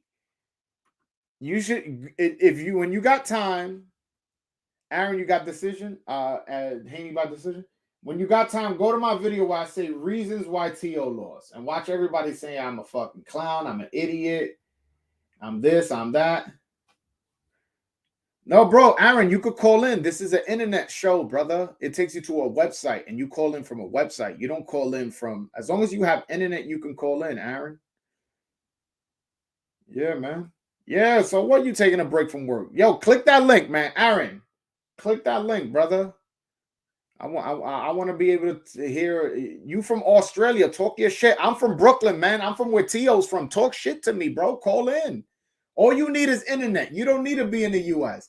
Click that link. It's going to take you to a website. Then the website you choose whether you want to FaceTime me or you want to use your voice. So don't make that fucking excuse, man. Yeah, man, but I'm super excited for this weekend, man. I don't know about you guys, man. I'm riding that high of being on live at the Teofimo fight. So I had a really great experience. Obviously, my guy lost, but whatever. I had it was a fun fight. I saw it live. You know what I'm saying? I had a lot of fun. I spent time with my brother who I wasn't spending time with a lot. Yeah. I only had, yo, bro, all it takes is 5 minutes. Don't make that excuse, Aaron. All it takes is 5 minutes for you to call in and talk, man. But anyways, yeah, so I'm riding off that high of being on a Teofimo fight. So I'm really excited for this weekend. Devin Haney versus Jojo Diaz. I already told you guys I expect that fight to be a good fight. Then the Tank Davis, Isaac Cruz fight. That fight is going to be an entertaining fight, whether it's one-sided or not. Because if it's one-sided, it's going to be a beatdown, and who doesn't like seeing a motherfucker get fucked up? And if it's a competitive brawl, I mean, everybody, that's every boxing fan's dream. And on top of that, you got 2 decent undercards, specifically the Tank Davis one. Let me show you how the Tank Davis undercard. I still haven't made a video. Aaron, no problem, man. I just like when people call in, man. I don't know. I like the back and forth, and I like to give my callers time. It's gonna get to a point once I get to a certain point where, I'm not gonna be able to give a lot of you guys time because my channel's gonna be growing. But for right now, take advantage while you can, man. I give my callers time. Michael Blunt was on for a little minute. That's my guy. But yeah, let me show you how good this undercard is. So you got Sebastian Fendora fighting Sergio Garcia. So this is a 2 undefeated fighter. So let me show you about, if you guys never seen Sebastian Fendora, this guy is 154 pounds. Look how tall he is. 6'5" and a half. 80-inch reach advantage. And guess what? He's an offensive fighter. He's an offensive fighter. And he's fighting an undefeated guy in Sergio Garcia. Then you got Sergey Gervonta fighting Carlos Adames. Carlos Adames is a decent fighter. Is he the best? No, but he's a decent fighter. And this fight, it's all right. Eduardo Ramirez versus Mariago. But these two fights right here are decent fights for a pay-per-view.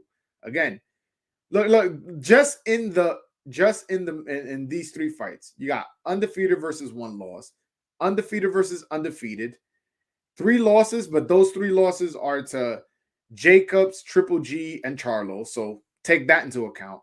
And then the guy he's fighting only has 1 loss. This is a really good undercard. So you guys are going to get a really good fight on Sunday. Really good fight on Sunday. And fights on Sunday. Broadway Joel, since you're from New York, what did you think about Edgar Berlanga? Is he all hype? Damn, I feel like every week I get asked about Edgar Berlanga. He's going to be a superstar in the sense like his name always buzzing, man. People always asking about Edgar Berlanga. Edgar Berlanga, that power is legit. That power is legit. My father seen him spar in the gym, and he was telling me, man, that guy can crack. So, yes, that power is real. You know, all those first-round knockouts, people want to say, oh, they're all bums, all this, all that. Yeah, but who else is knocking guys out in the first round? All right, so shut the fuck up. Give the guy his credit if he's knocking people out in the first round. So that, but I do worry about his chin. I've seen him dropped in the amateurs. I've seen him drop, and you guys can go on YouTube, look up Erickson Lubin and him sparring. Erickson Lubin's a 154-pounder. Edgar Berlanga's a 168-pounder, and he got dropped by him. So that's concerning. And then he just got dropped in his last fight. I worry very, very much about his chin. I don't worry about his power. I don't worry about his team as far as like how they're moving him, because Bob Arum knows how to move their fighters, knows how to incrementally step them up in competition. But I don't trust that chin. And again, you find that 168. Who's that 168? David Benavidez. Canelo. You know, these are hard hitters, man. You're going to face some hard hitters, and then eventually he's going to move up to 175, right? He's not going to stay at 168 forever. Who's that 175? Better be Marcus Brown, Joe Smith. These are some hard hitters, man. So if your chin is in question, you might get knocked out. Edgar Berlanga's next fight will tell us a lot about who he is as a fighter. Let's see if he can make the adjustments. It depends who he fights. You know, we won't know. I disagree with that statement. If he's fighting another low, although his last fight wasn't a low caliber guy, but if he's fighting a low caliber guy, then he's not going to show us anything. He's just going to knock this guy out. We need to see him again with somebody how he fought his last fight, like somebody like that. But he ruptured his bicep in his last fight, and he doesn't plan to fight again until March in Puerto Rico. So Puerto Rican rum, I'm not sure if you live in Puerto Rico or if you just local from in America but are Puerto Rican descent. But he's going to fight in Puerto Rico in March, they say. And so against who? We don't know, but let's see.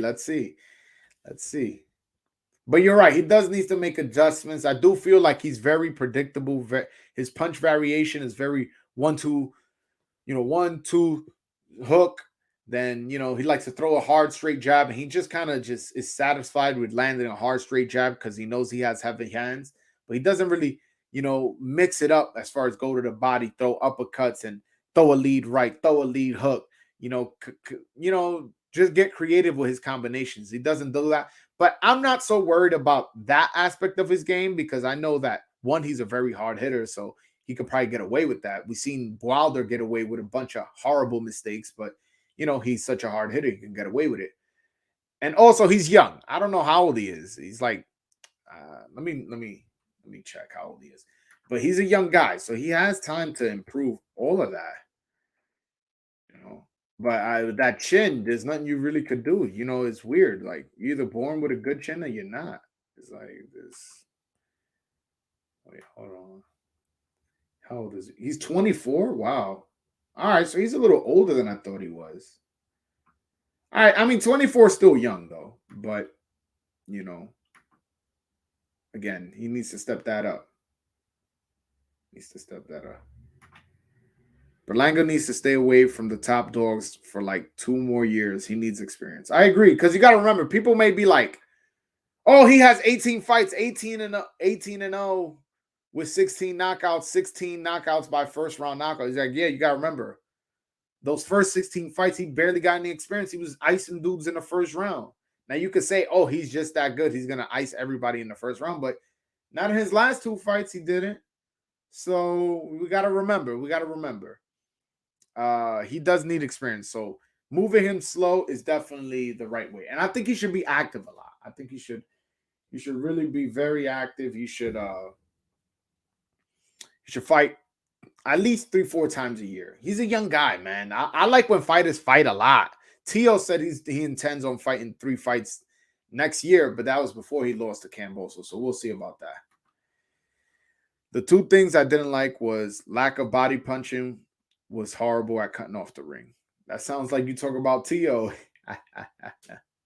Nah, but yeah. No, I agree. He does need things to work on. But you got to remember, he's still young. He can still work on something. Adrien Mendoza, what up, brother? Call in if you want. If you guys want to call in, please hit that link at the top of the chat. It's pinned. Click on it. You can either just use your voice or you could use your FaceTime. Whatever one you prefer is fine with me. Please call in. All right. Exactly. All those KOs can be detrimental to development of skills and stamina. I don't know so much about the skills, but more so about your confidence. You may be like, listen, I know I can knock this motherfucker out. But it's like, what happens when you don't? What happens when you can't? What happens when you hit the guy with your best shot, with your best 1-2 combination that's knocked everybody out? And then the guy just smiles at you and lands 3 hard body shots. And you're like, oh, that hurt. Probably might have hurt me more than that hurt him. You know, what happens there? That's when you find out who you are as a man. It's like, what was it? Teddy Atlas calls the ring the circle of truth or something like that. It's like, you can lie to yourself. You can lie to everybody outside. You can maybe even fool everybody. But we're going to know who you are once you get in that ring. Are you going to quit? Are you going to run?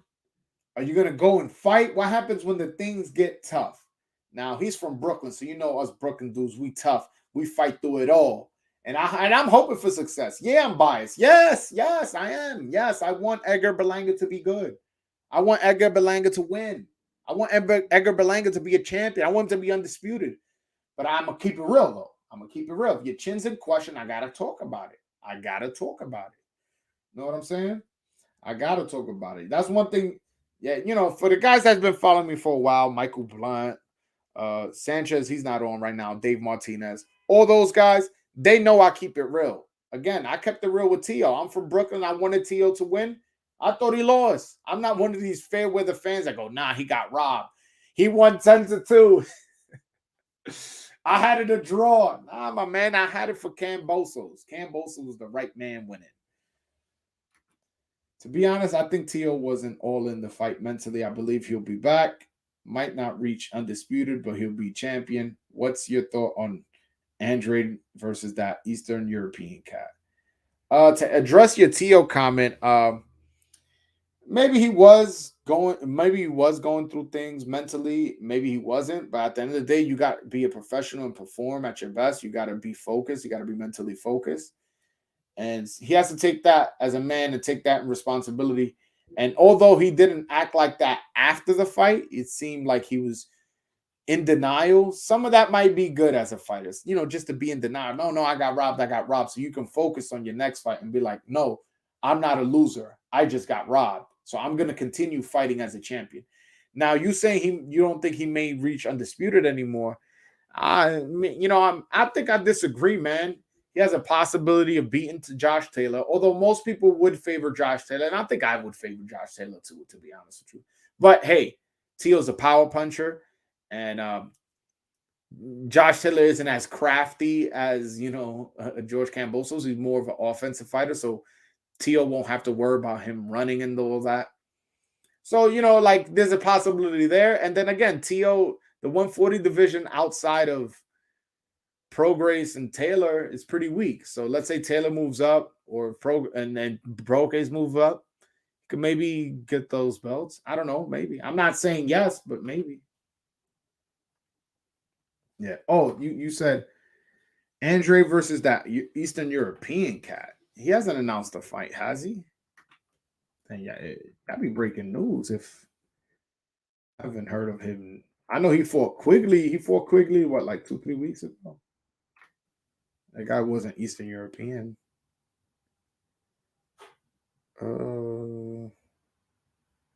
Yeah, I don't see nothing about him fighting anybody.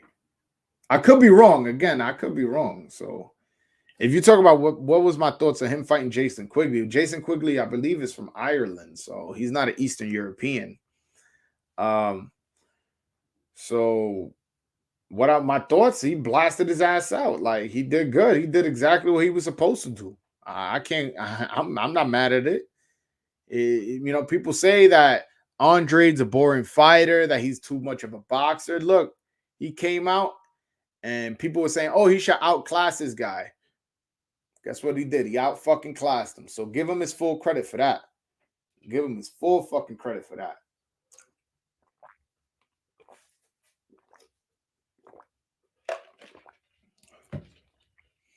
Yo, every now and then I might have to stream just talking about other sports or just every now and then. Not all the time. There's still going to be a boxing. But, you know, I'm a baseball fan. I'm a football fan.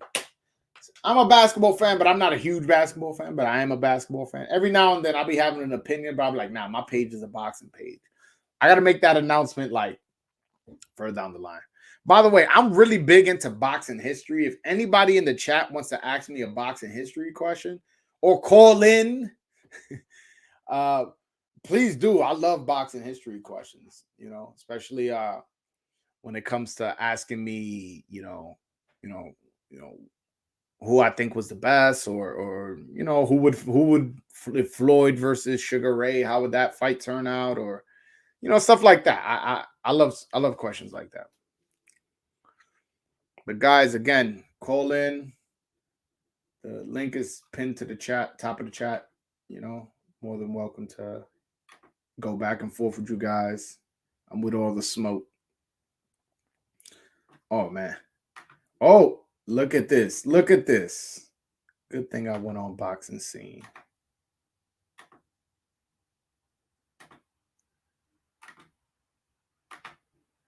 Gervonta Davis, look what he said. Anything Cruz do dirty in there, trust me, I'll turn it into a dirty fight. So there you go. He's told you his game plan. And Tank's from Baltimore, Maryland, man. It don't get fucking dirtier than there. You know, it don't get more hood than there. My man's ready to go, man. Let's read the full quote. Let's see if we can read the full quote. All right, there we go. I'm going to read this. I mean, anything he do dirty in there, trust me, it'll turn into a dirty fight, Davis said in reference to their main event at Staples Center in Los Angeles. I'll do the same thing. So I just hope he's prepared for everything that he dish out. There you go, man. He's with all the smoke. And he's a power puncher. Look at this. 25-0 with 24 KOs, man. This dude is a savage, man. Savage. Like, what the fuck? Hold on. I got fucking Nazis in my chat? This shit is crazy. I never seen some shit like that. I'm blocking this guy. What the fuck? Y'all saw that? Yo, that is crazy. Motherfuckers putting 666. Like, yo, what type of devil shit and Nazism y'all trying to promote on my page? This is boxing, bro. I've not mentioned race or religion or politics in this. What the fuck was that? That was weird as hell. Sir, you always call me sir. You always mad nice. Sir, I'm a bit confused about Pacquiao's 8th division, whatever, Beck, Ring Magazine ain't legit world title, if I'm not mistaken. IBO is just a minor belt. So am I stating facts here? All right. So the Ring Magazine is actually the designation for the number one guy. So pretty much whoever has the Ring Magazine title is the lineal champion. Meaning if you trace back who he beat the guy who beat the guy who beat the guy who beat the guy. So you could go down the lineal passage as to who's the world champion was back when there was only one world champion. So the Ring Magazine is maybe the most important title in all of boxing, to be honest with you. As far as the IBO, yes, it is a minor belt. I don't consider it as anything more than that. It's a minor belt. Yeah, I agree. But yeah, no, Pacquiao, listen, Pacquiao's one of the greatest fighters of all time. Definitely, he should be. If you don't have if he's not in your top 10, you don't have a top 10. You don't have a top 10. I don't want to hear the rest of your statement if Pacquiao's not in your top 10. And I feel that strongly about him. He's the only 8 division world champion, the only 5 lineal division world champion. He's also the oldest welterweight champion. He's just an amazing fighter. We are blessed to have seen Manny Pacquiao in his prime. The fact that he was in our era, he could have competed in any era. I don't want to hear it. He could have competed in any era. Would he have been the best in every era? Maybe not. At 130, when he was fighting Marquez and Barrera and Morales. Come on, man. Come on. Pacquiao was that dude, man. I'm a huge Pacquiao fan. Pacquiao was one of the greatest of all time, man. I think Pacquiao would have beat Julio Cesar Chavez. That's how high I am. He would have knocked out Julio Cesar Chavez. Julio Cesar Chavez at times was too willing to trade. Yeah, let's trade. And you can do that. He had a crazy chin. His chin was amazing. But Pacquiao, those angles, and he would hit from so many angles and speed and power. You can't be willing to trade because you're going to be willing to trade, but Pacquiao's not going to be willing. You're going to think you're trading with Pacquiao while he's hitting you and moving out. Nah, man. That dude is nasty. I love him. I love me some Pacquiao. We can talk about Pacquiao all day, man. Real American fan, what's up, brother? What's up, Joe? Can you hear me, Joe? I hear you fine. How's everything in St. Louis? How's the weather? It's nice, man. We in the 60s. It ain't cold yet. That's what's up. What's going on, brother? What's your question? What you want to talk about? We gonna talk about boxing. No shit, bro. I mean, like, what's talk about? Like, you want to talk about Tio? You want to talk about the upcoming fights? Devin Haney, Tank? What's up? Talk to me. The fight with Tio, I think, this is why you got to focus on real boxing. It's real boxing. And I think people get, shocked every time a superstar in boxing get beat. But it was Australia versus Brooklyn again. That's what I want to tell you. Do you remember Brooklyn in Australia? Now, what other fight was Brooklyn in Australia? Jab Judah versus Kostazoo. But Kostazoo really from Russia, man. They got him listed as Australia. Even his son, that fights at 54, is listed as Australian. Well, Kostazoo's son was born and raised in Australia, but Kostazoo himself was born and raised in Russia, and then ended up moving to Australia out of all places. But damn, man, you're right though. Let's just say he's Australian. I know he's not, but. You're right. He knocked the shit out of fucking man. Australian Brooklyn not good. That's not a good combo. They gotta stop beating up my guys, man. You was talking about boxing history. That's boxing history for your ass there, bro. All right. Well, let's talk about boxing history. You want to bring about how about Corey Spinks and Jab Judah? You gonna use right in St. Louis? Okay, why you didn't bring that one up? Why you didn't bring St. Louis and Brooklyn?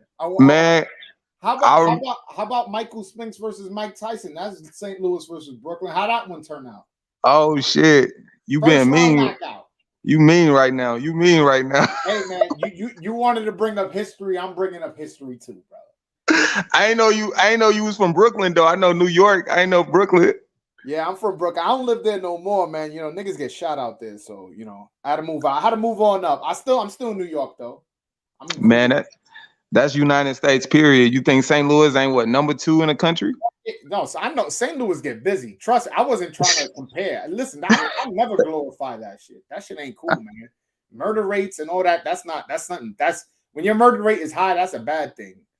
You know. Yeah, luckily I'm in a good area though, so I Yeah, can't me too. complain. I moved. I'm in a good area too. Nobody gets shot or stabbed around my neighborhood. Thank But God. no, focusing on that, I think T.O. did too much as far as promoting the fight. I think he didn't focus on just boxing. And I even looked at the press conference with him and Lomachenko, and he wasn't the same person. When he went to Triller, I think he focused more on marketing the fight. And this is where I go off, American boxers versus, these other overseas guys, because the American fighters have to focus too much on promoting the fight. I think T.O. did a lot of focusing on promoting the fight, which he should have just been boxing. And then when you saying that you're going for a first round knockout, as boxers, you never want to do that. Like, because that mentally, he was just going in there throwing haymakers. And I'm like, man, you're going to be tired. Also he told Kambosos his game plan, and he went out there and did it. And Kambosos just countered everything. And it's like, they were talking, and I was looking at your channel. Everybody was talking like he's going to knock Kambosos out. Kambosos is a top 10 fighter. Yeah, ranked number 8. He's definitely moving up. Next rankings, he's definitely moving up. He was ranked number 8. Man, anybody in the top 10 is a good fighter. Top 5 is one of the best fighters in the division. So he's fought a guy who's number 8, not too far off number 5. And he one thing I didn't like about Tio is he kept talking about his future plans.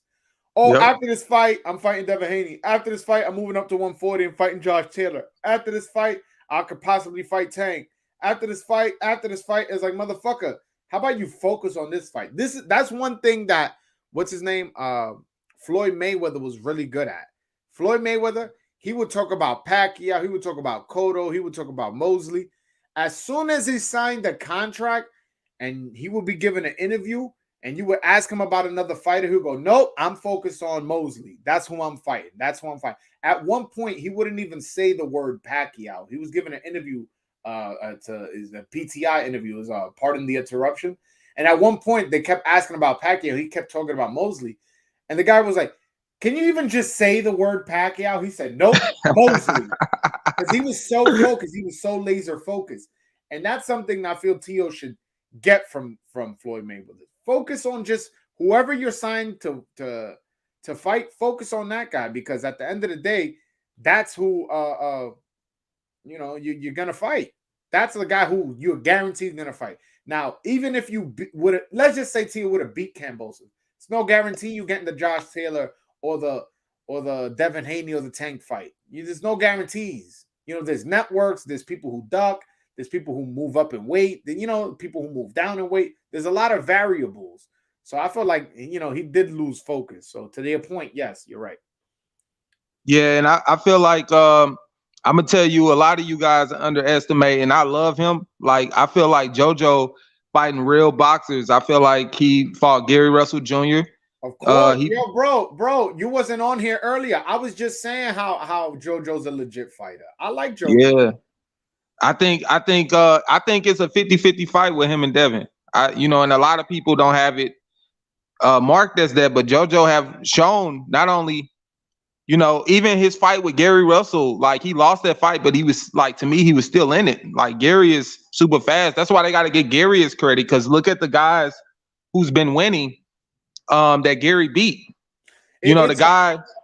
Go ahead.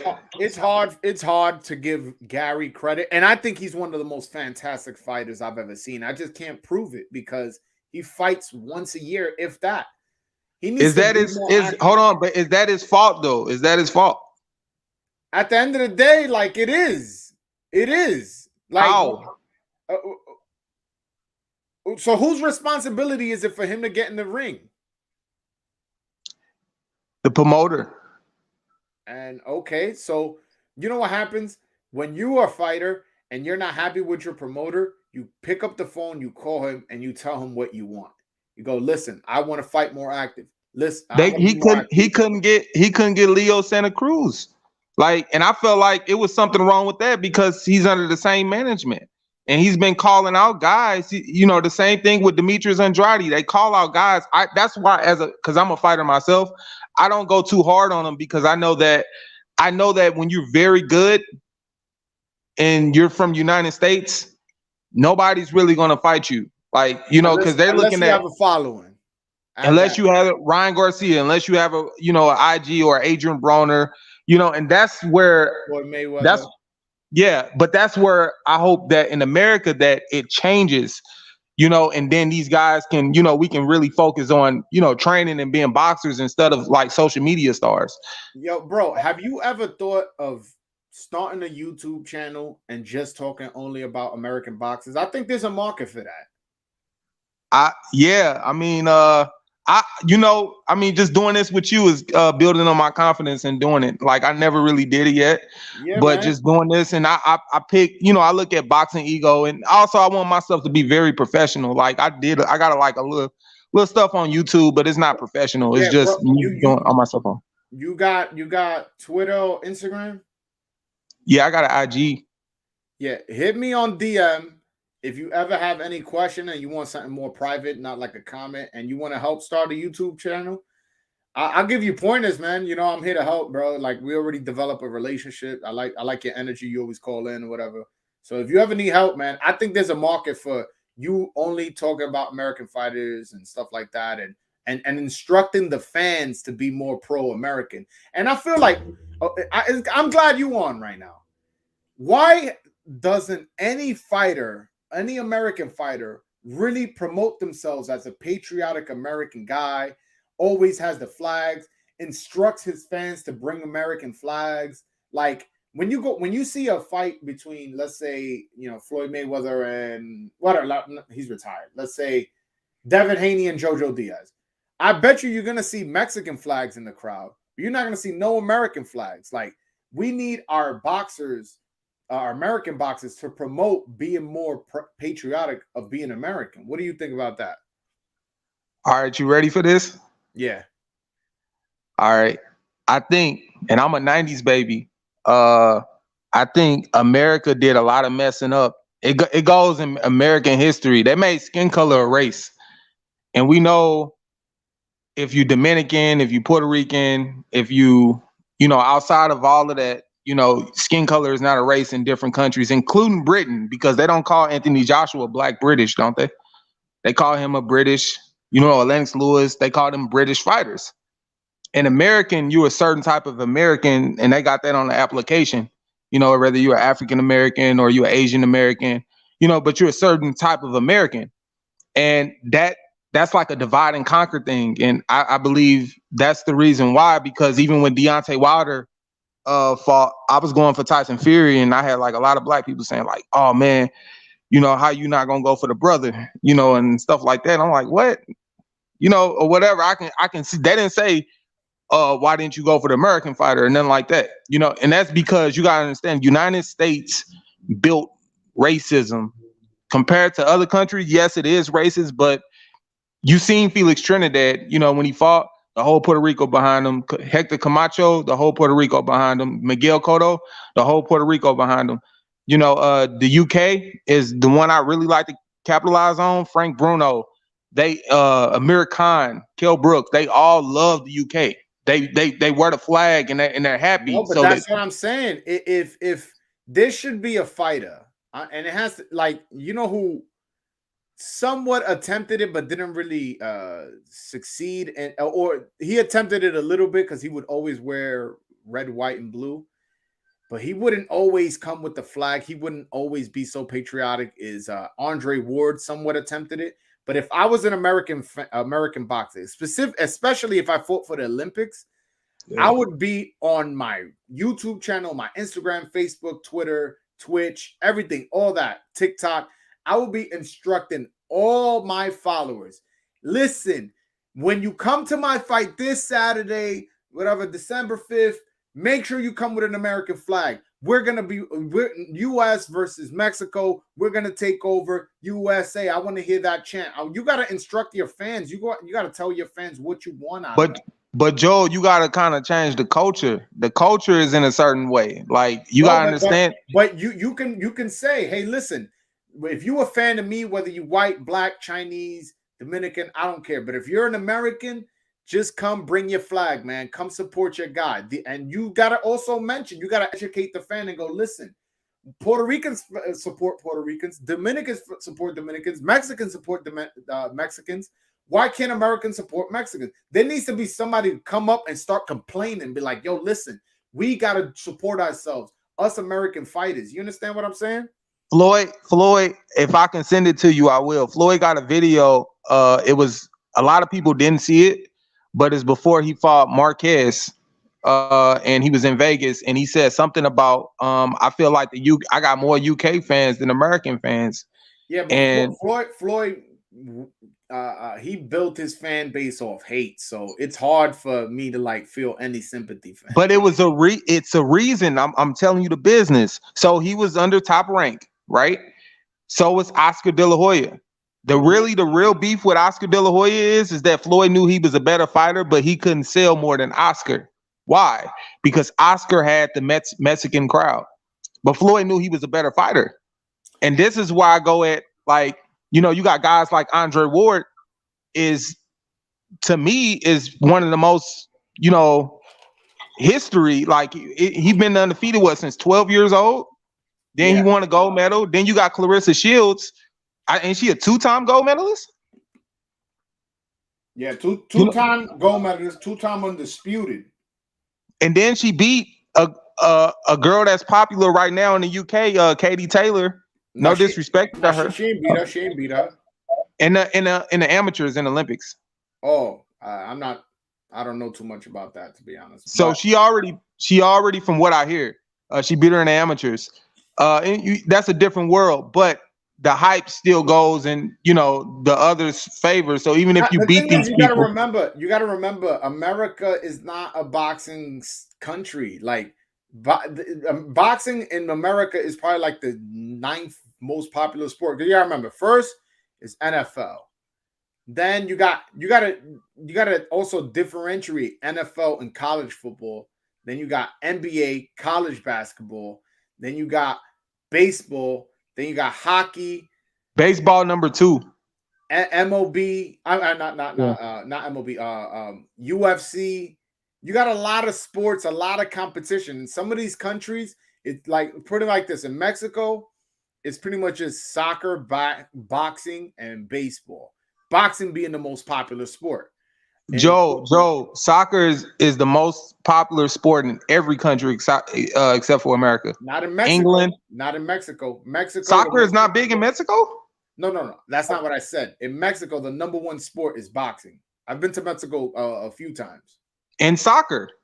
No. But there can only be number one, and it's boxing. Boxing is the most popular sport in Mexico. Boxeo, yes. And also everywhere they call football, which is with an F. No, right? I know, but the point because you dragging this a little bit. My point, right. What I was saying that was, in America we have a lot of competition in terms of sports. So us getting American fans, we need to convert these casual fans into hardcores. You know. Is it? I mean, one person told me it's because they don't put boxing in the schools. So if they put it in the high schools, it'll never be in schools because kids will get hurt and stuff like that. Parents will want to sue and shit like that. Nah, it'll never be in schools. But yo, Real American fan, give me your picks for this Saturday and Sunday. Haney versus Jojo and Tank versus Isaac Cruz. I mean, for me, man, I'm gonna go for the underdogs, but I mean, you know, I think the fight I'm more interested in. I'm not interested in Gervonta Davis fight at all. I'm interested in Devin and Jojo. Yeah. I think I think to me that's a very pick 'em fight. The Isaac Cruz, like, who do you got? I barely know Isaac Cruz, bro. No, I'm talking about Haney, Jojo. I'm going for. I like Devin, but Jojo kind of reminds me of a Southpaw Canelo. I'm going for Jojo for the upset. I don't know why, but I'm going for Jojo for the upset.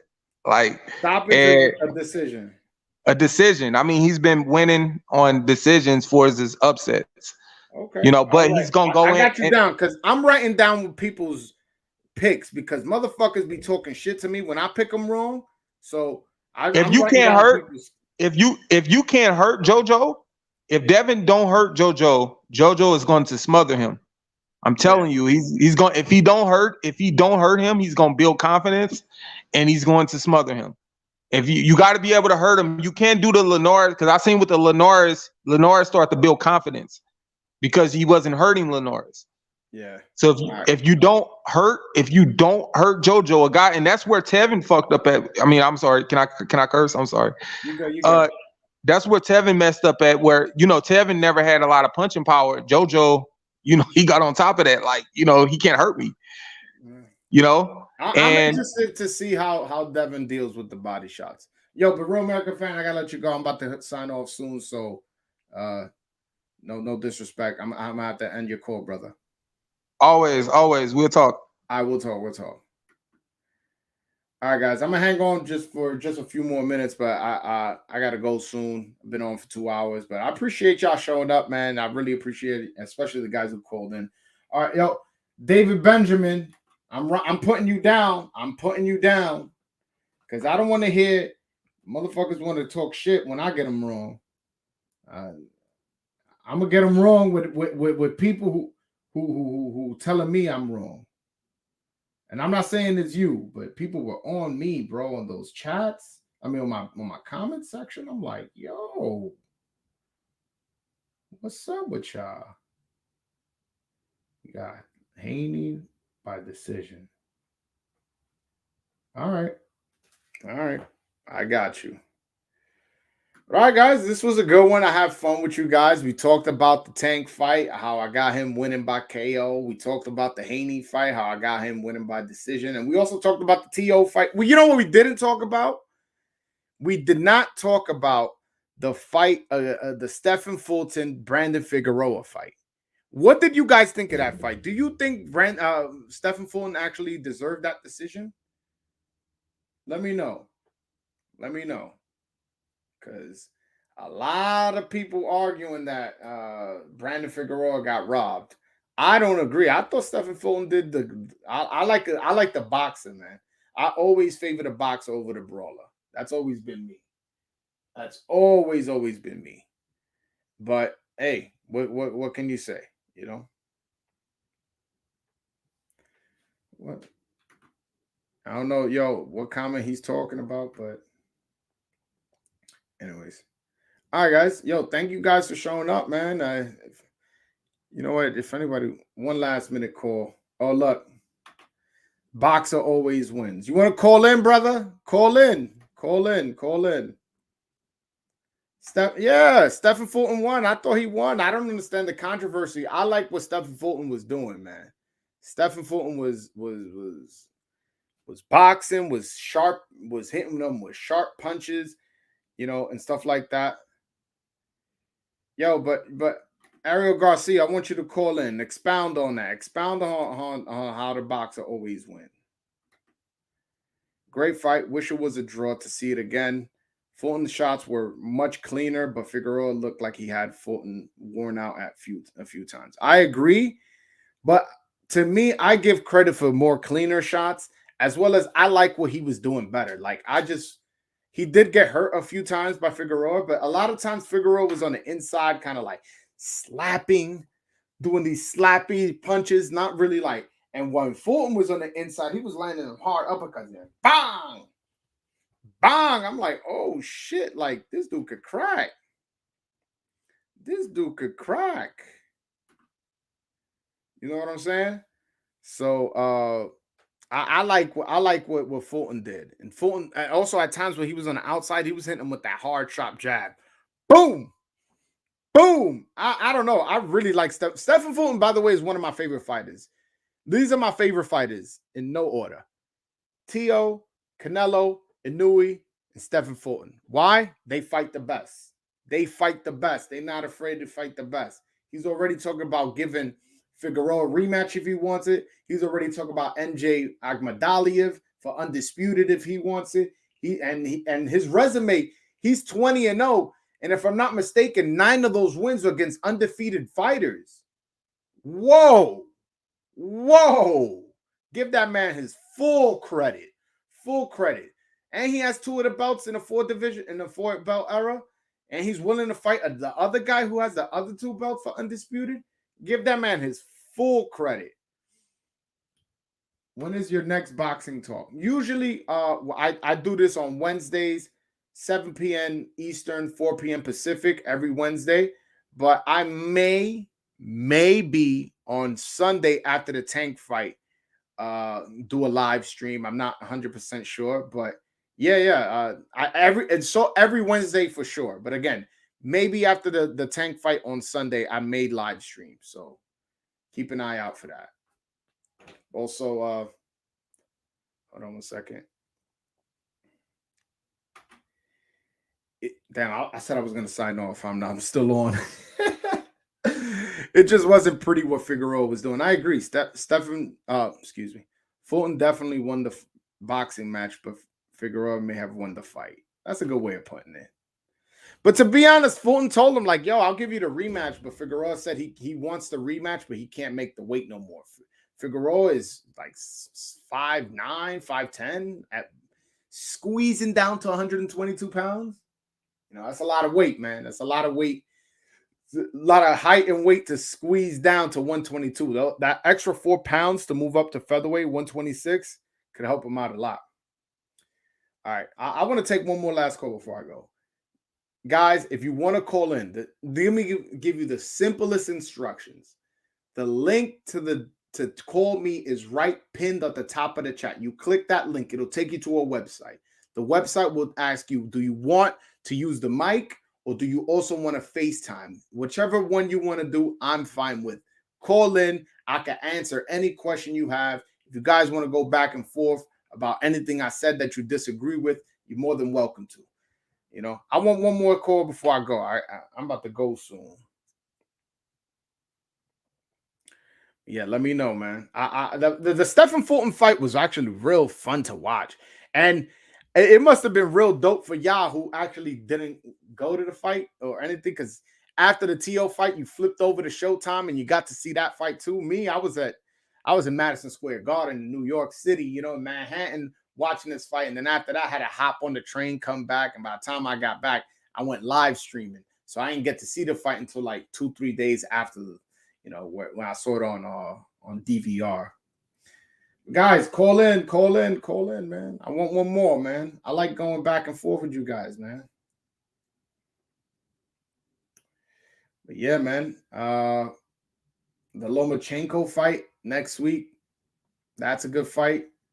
That undercard, if nobody calls in, that's fine. I just want to talk about this undercard real quick. The undercard was actually really, really good. Like I would consider going, you know, like I worked that day. So for me to take a day off would suck, man. I don't want to use a vacation day or a personal day or anything like that.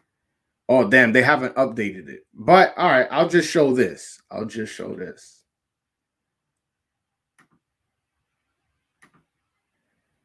They haven't updated it, but Xander Zayas is going to be on it, but they haven't updated it.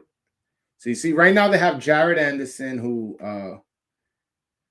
one of the rising top heavyweights. I'm not high on him, but you know, people find him entertaining and people like his personality. He's fighting a guy with 1 loss.